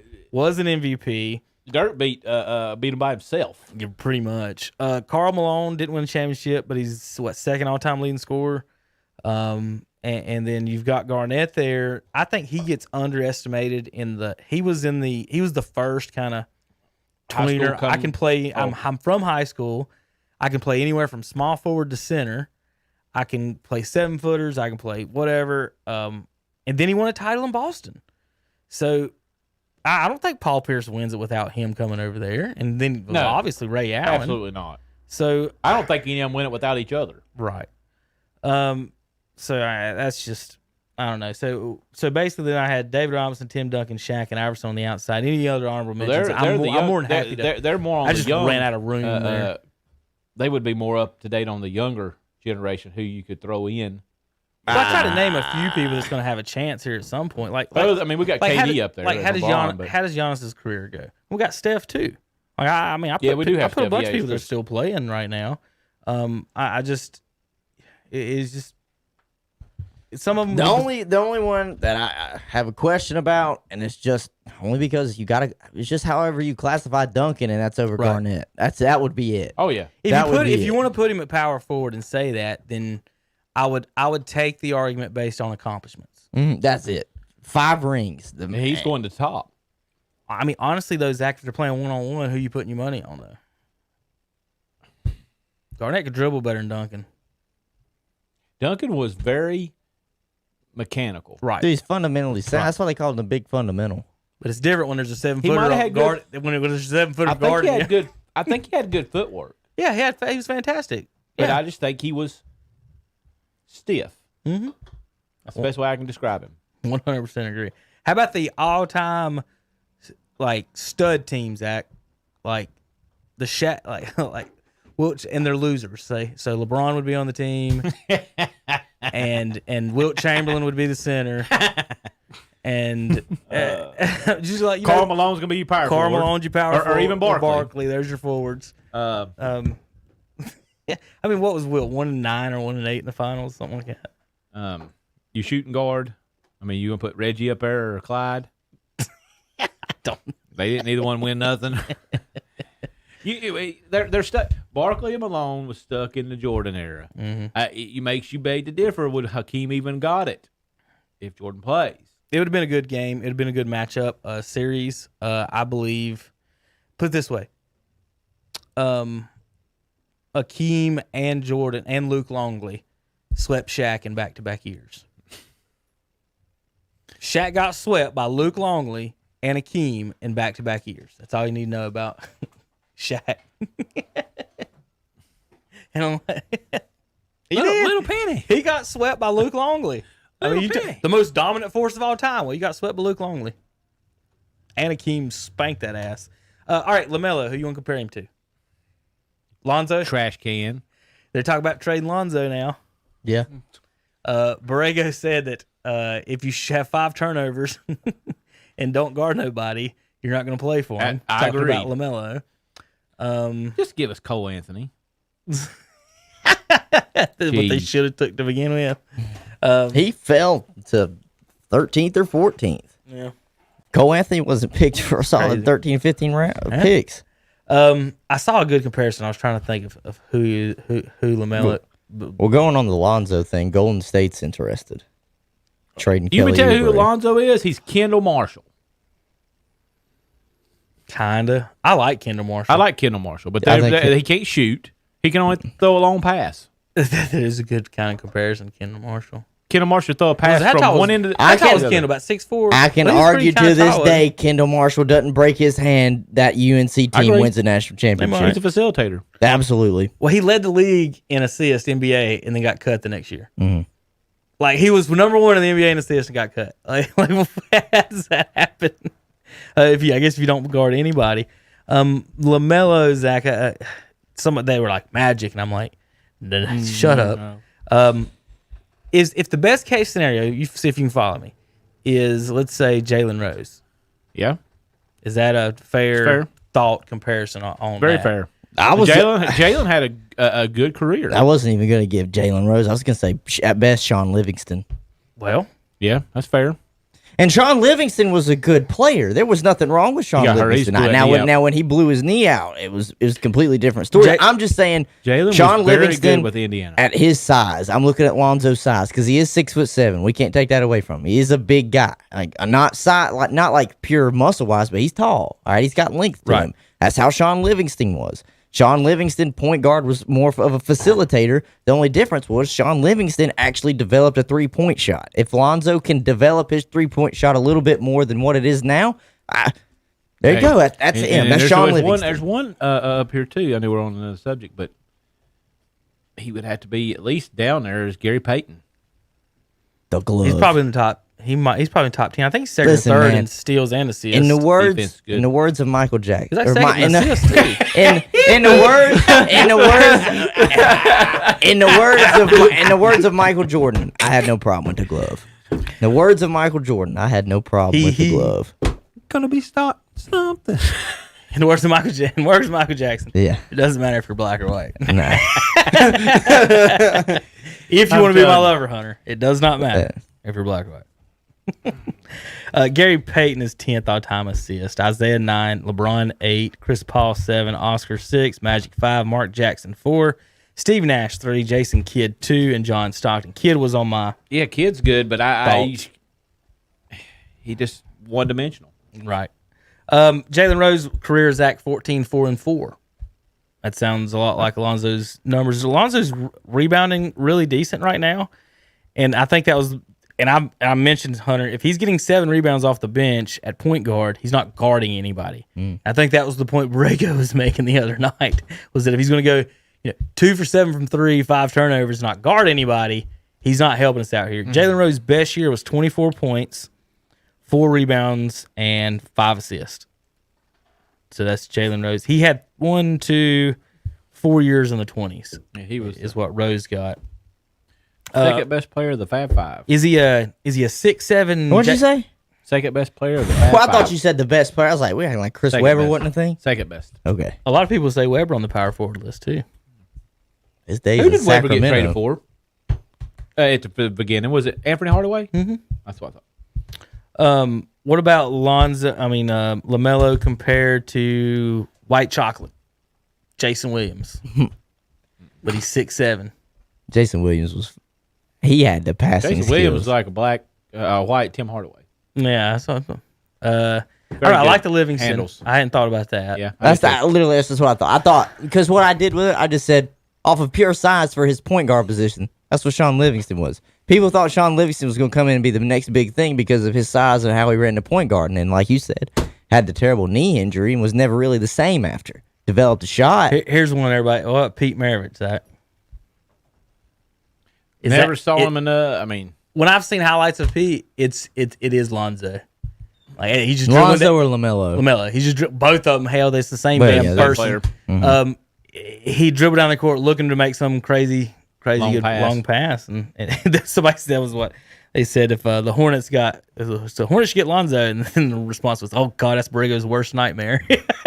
Well, I've already told you I don't think Borrego's the answer anyway, so they can get rid of him and LaMelo. I don't care. It's not sounding like he's liking the LaMelo experience too much. I'm sure he doesn't appreciate his dad chiming in on anything on his coaching. He doesn't like Hunter asking him a question about coaching, much less once the player's dad. He doesn't chiming like in. me when I ask him about a coaching scenario at the end of the game that he botched. I'm sorry. Tobias Harris had 32 at the time. Didn't think about guarding him on the inbound. He said we were worried about Lou Williams. What? Lou had, he had 20, but Tobias Harris Worried about is Lou 6'8" and had 32. He was torching you. That was I knew that was a dumb moment.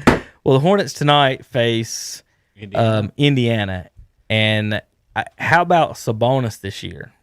Have you seen his stats? Arvidas? His son. It's his son. Was it really? I didn't know that. Was it like It's his son. 23? He was nasty. Was it 23, 8, and 6 or something like that? He was a underappreciated. He's averaging this year 20, 12, and 6. Jeez. 6'11". See, that could be. I'll tell you what, those numbers are going to go up without Oladipo, and they got Karis LeVert through that trade, who just got that mass taken off of his lid, off his kidney. So How does that not mess the trade up? I thought so feel too. Like, I would take a physical. I got cancer. You know Trade's why? good. Because they wanted James Harden in New Jersey. That's crazy. Trade's good. He's got cancer. Yeah. It's all right. Sabonis last year, 18 and 12. This year he's bumped it up to 20 and 12. 3 years ago he was on. It was 14 and 9. That's when he was on that Charlotte. He was in that Charlotte All-Star Weekend, and he was in the skills challenge, wasn't he? I think so. No, he was in the rookie. When was All-Star Weekend? Charlotte. Was that 19? Must have been 2 years ago. I think was it so. 19? Yeah. I think he might have been on it that year, or well, he was in. I remember seeing him and just seeing how, like, thinking, man, he looks a little out of Could have place been out last here. year because Corona hadn't really hit to shut everything down either. Listen, I don't It was know. the year before last year, obviously. Because we didn't go to. It I last think, year. but I think he's got a real opportunity to just blossom without Oladipo there to take some of the shots away from him. I think they still have T.J. Warren in Indiana. He likes to put up his fair number of shots too, but I mean, I just feel like this is when one star leaves, this is the opportunity for somebody else to emerge, and I think this is a good opportunity. Is for him. Jokic a more advanced Arvidas Sabonis that? Or what do you compare Jokic to? Like, first of all, it's hard because there's not been any 7-footers jacking up threes or shoot or getting 10 assists. So you have to kind of find maybe a center that passes. I thought Arvidas was pretty good at that, but looking at Arvidas' stats, he didn't really get that many assists. He was more out there for offense and to take fouls on Shaq when he's in the NBA. He's a big guy. Even in over yonder, he's 7'3". Yeah. His son's 6'11". There was one video of them. It showed him talking to his son, and they asked him their kids who their favorite player was. I think one of them said Michael Jordan. Whose kids was this? Arvidas? Yeah, Arvidas. He's not your Vitas. He's not my Vitas. He's Arvidas. You like that, Tanner? That's his nickname. That's into a rap song. Yeah, that should be the opening line of our show. All right. Then you go into Rock Me Amadeus. All right, Zach. The Hornets with their shiny new number 3 pick are now tied for 12th in the East. The good news is they're ahead of the Washington Wizards. That's not hard. And the other good news is Gordon Hayward's played well. He has. You got an all-star player on your hands in the East. The Miami All-star player. Heat are 6-10. Yeah. They made the That's crazy. They made the LeBron got to finals. play them in the finals last year, Yeah, they're 6-10. and they're 6-10. They hadn't made any moves. Has anybody? Everybody's still there, right? The same group As of far as I people. know. They hadn't changed anything.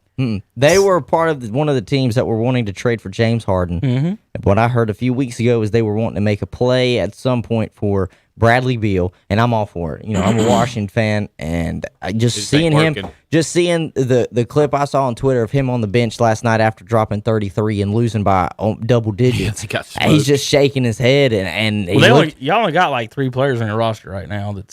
I know. It's 4. Y'all got 4 good players. And That's it. And that's it. But That's it. Sad thing is, you got more good players in Charlotte. Why does. don't we just go all in and try to get one of these guys? Hornets. We got an all-star player in Hayward.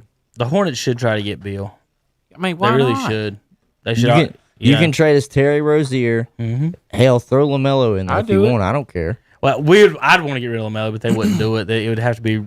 It'd be like Rozier and Biyombo, like for the salaries, or maybe even Cody Zeller to get there. Because to me, but y'all need a draft pick. Y'all can't. No, we need it. We need players. Well, you're right. We need, and I agree with you. We top need like a top 5 draft. You can't pick get rid of somebody who and scores players. 30 No. a game and not get back. And because here's the something. thing: you got a guy that talented, and you're essentially committed to a rebuild right now. Like, if I was him, I would. Like, if I was his agent, I would be telling him, we are in the owner's office every day, and we are absolutely bitching our tails off to get out of here.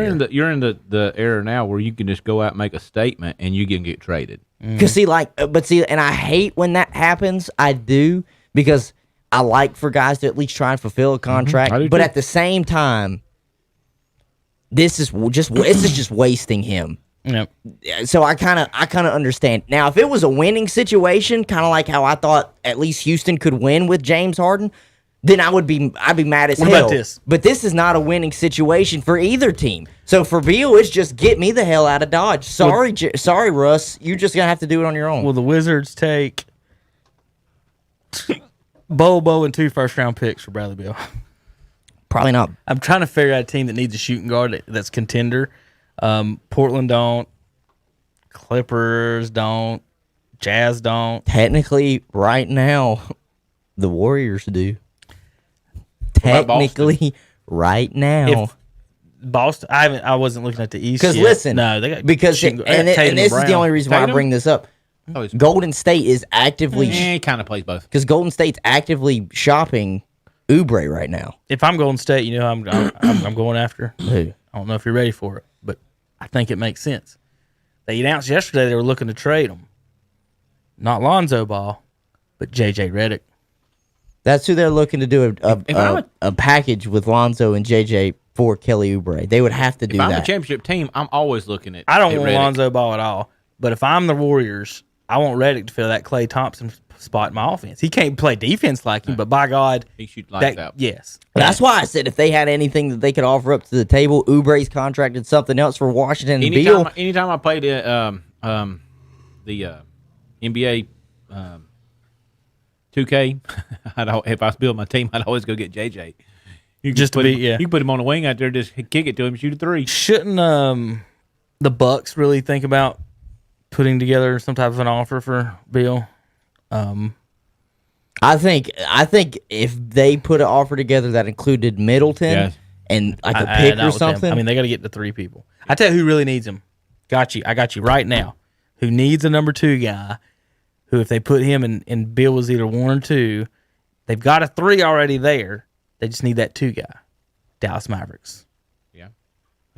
What are they going to have to give up roster wise to get him? Everybody but Luka and Porzingis, whatever the hell they want. But they still got. Think about Luka, Beal, and Porzingis is a tough 3. Porzingis can't be the 2 because he's not healthy enough. No. He's not there all the time. Yeah. But if you had somebody that was there every night like Beal, and then they both Bill and Luka's hard to deal with, and then you add that 3rd piece when he's healthy, then they're a contender. Listen, I'm going to tell you what. If I was Washington, and if I was any other team not named the LA team, I would try and make a play for Beal. And if I was Washington, I would listen to all suitors because Here's what I you've do, got Joe. 3 wins. Like you need. You got 3 wins with 2 studs. You need draft capital. How about this? I think Russ is a little ways on his way out. he's officially shot the same amount of shots as he scored points on the season. So, How about this? Minnesota for Anthony Edwards in next year's first pick. will they be bad anyway? So we'd get Anthony Edwards in a good pick next year. I mean, for us, if you're asking me just straight up Washington, I'm going to tell you we'll take it. I would take it, but if you're Minnesota, no, you're not taking that. You're 4-12. I know you're not. So you taking that. you can wait on your rookie to get better, or you can put in Bill averaging 30 a game. I don't know. It's just And is Bill not what Anthony Edwards is supposed to be? no, Bill is better than what Anthony Edwards is supposed He's to be. number one pick. I know that. You can't be better than what the number one pick's supposed Not to be. if you're. Anthony Bennett sucked. Right, number one pick's supposed to be ace of base. Bill was. Hornets missed him. Good job, Hornets. Bradley Beal was what, third pick, fourth pick? Yeah, we picked MKG close. ahead of Bill. Third.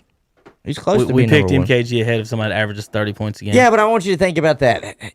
Anthony Davis Stupid. went number one that year, so Yeah. it's kind of tough. That's just Charlotte being stupid to me. Right. Bradley Beal, and it's the same thing that we talk about with why a trade for the number one pick in football for Deshaun Watson is great. It's the same thing here. You don't know what Anthony Edwards is going to be long term. You know what Bradley Beal is now. So, but I just don't know if Mavericks you're right on the outside Minnesota. looking into the West. Because I'll give Phoenix don't Anthony need a Edwards shooting some guard. credit. He's playing very good right now. Phoenix doesn't How is need him. Memphis 7-6 right now? They're above 500 right now. I like Ja. Obviously, I love He watching hasn't been Ja. playing, though. He's been hurt. Yeah, He that's had what an I'm saying. ankle. Like, how are they? I like Ja. They're in the sixth seed and right then now. then they've got a guy that played at Michigan State that's really good too. I can't. God Almighty, what is his name? Well, there's only 6 teams in the East above 500 right now. Listen, I'm gonna tell you what.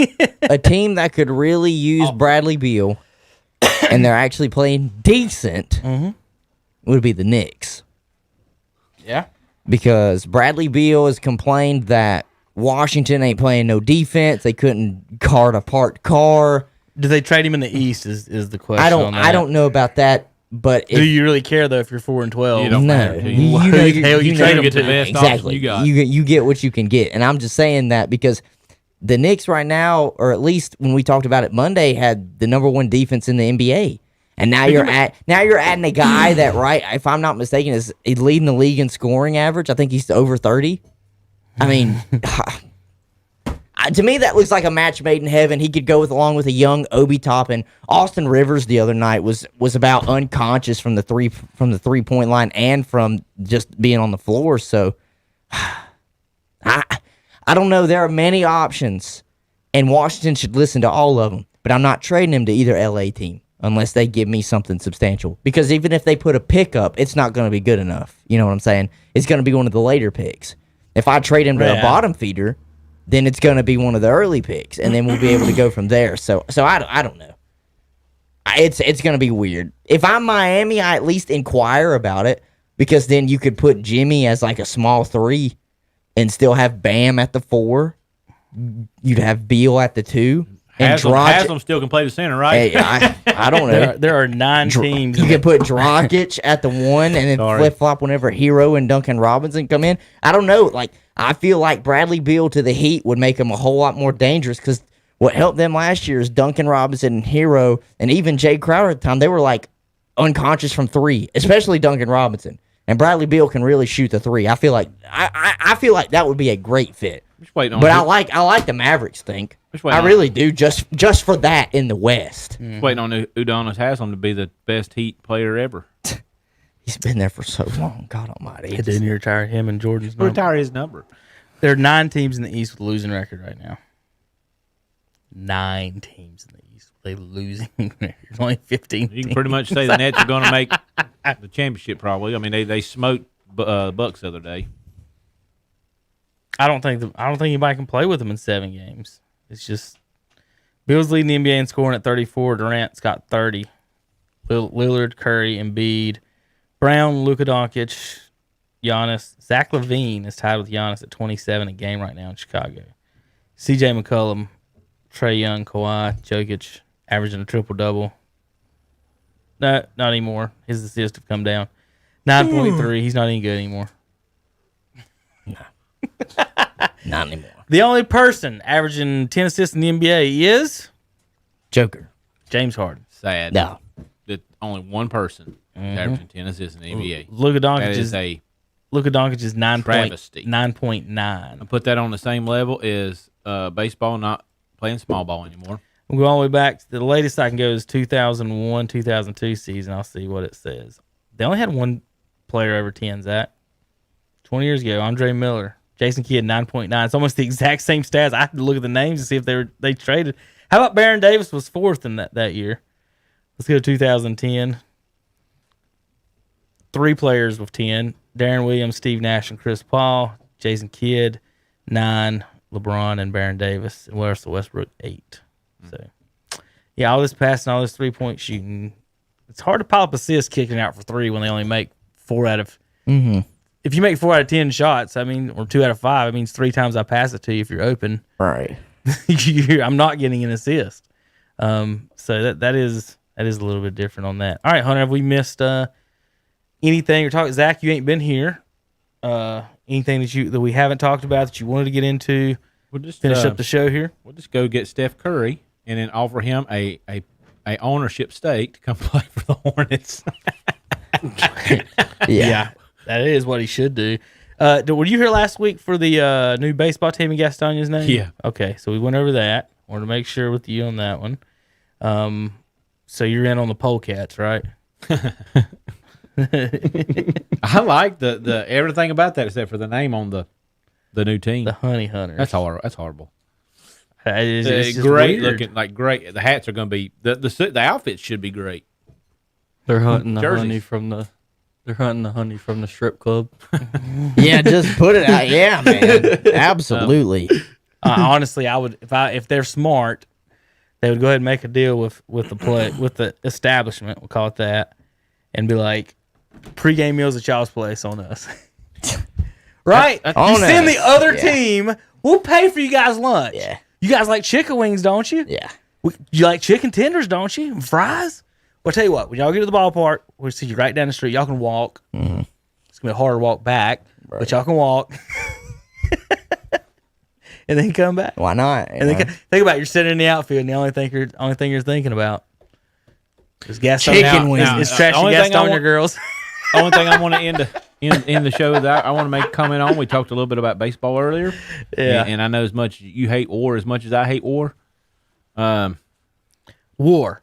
What is it good for? Absolutely nothing. In baseball and in life. And Go my ahead, argument's Zach, going to be I'm this. Barry Bonds number 1 all time. Yeah. In war. 160. I think it was 160.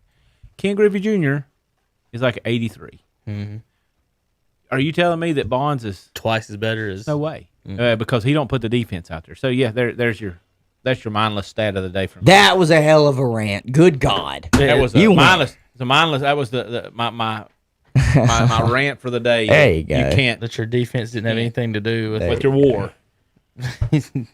And Griffey's gonna go up and bash a home run Dak too. Prescott's Listen. trending. What is that about? I think he got a new TV deal or something with like a commercial.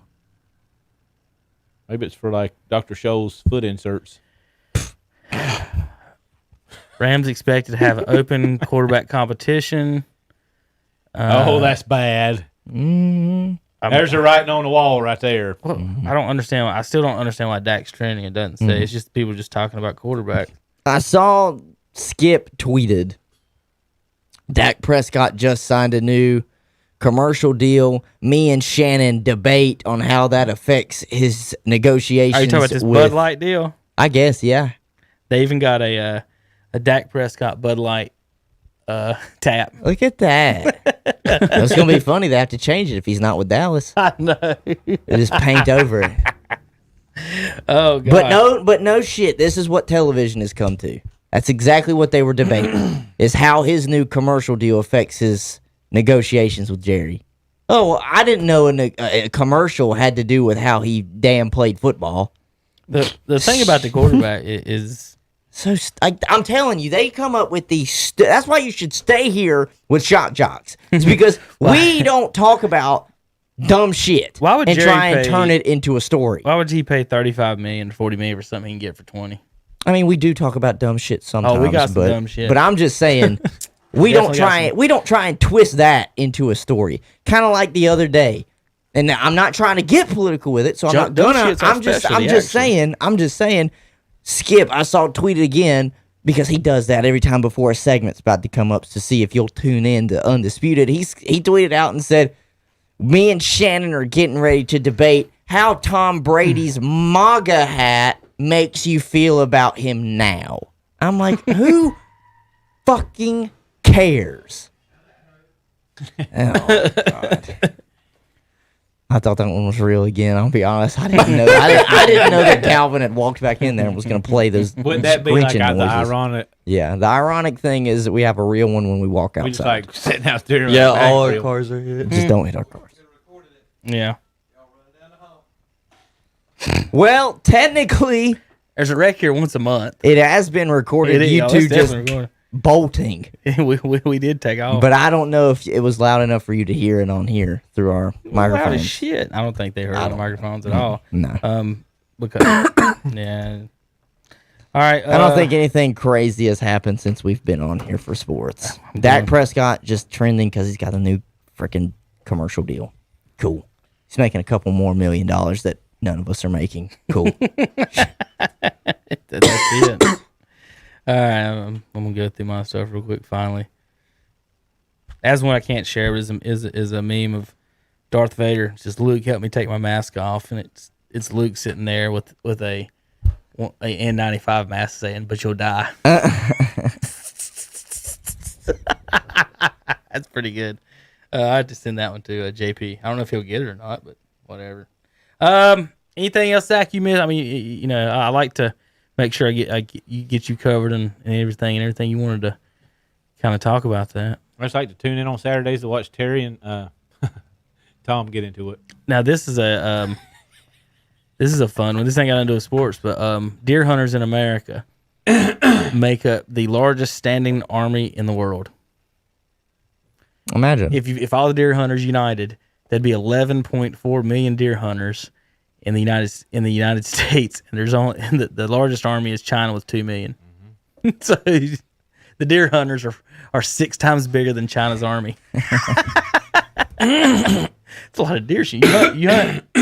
No, a lot of them boys in the Cleveland College wanted to go hunting up around here, and that's what their biggest thing was trying to get to talk to the local guys that are hunters, and they thought that was the coolest thing. They just didn't like the going and sit out in the cold woods part of it. They thought, I don't know what they thought you could do, but I fish more than I hunt. So you a fisher? Mm-hmm. Fishing for ladies? Oh, Huh? go Is down that there. what you're trying to say, Tanner? Go down there to Gastonia. No. Take you to a polecat Go game. to a honey hunters We go see the game. polecats. It's funny. All right. Do anything else, guys, before we go out of here? I feel like I'm missing something. Nope. And every time y'all Not leave for here, me. I'm like, damn it, I forgot to mention something. All right, Hunter, we got to get your bag together and get you a headset, right? Yeah. Commercials and headset. All right, Tanner, play us away, man. You gotta go here. Go ahead. Get in there and hit that. There. I gotta go try to get Judah a haircut. The desktop's probably not playing, but we'll say goodbye to everybody. Thanks for tuning in. Kevin Hastings, Tanner Halbert, Zac Mayhue, Hunter Yancey. We'll be back Saturday morning, 8 a.m. to 10 a.m. Mitchum's Kitchen Breakfast, Forest City, Nissan, and Chrysler. KTC Broadcasting. See you guys Friday night for basketball on KTCBroadcasting.com.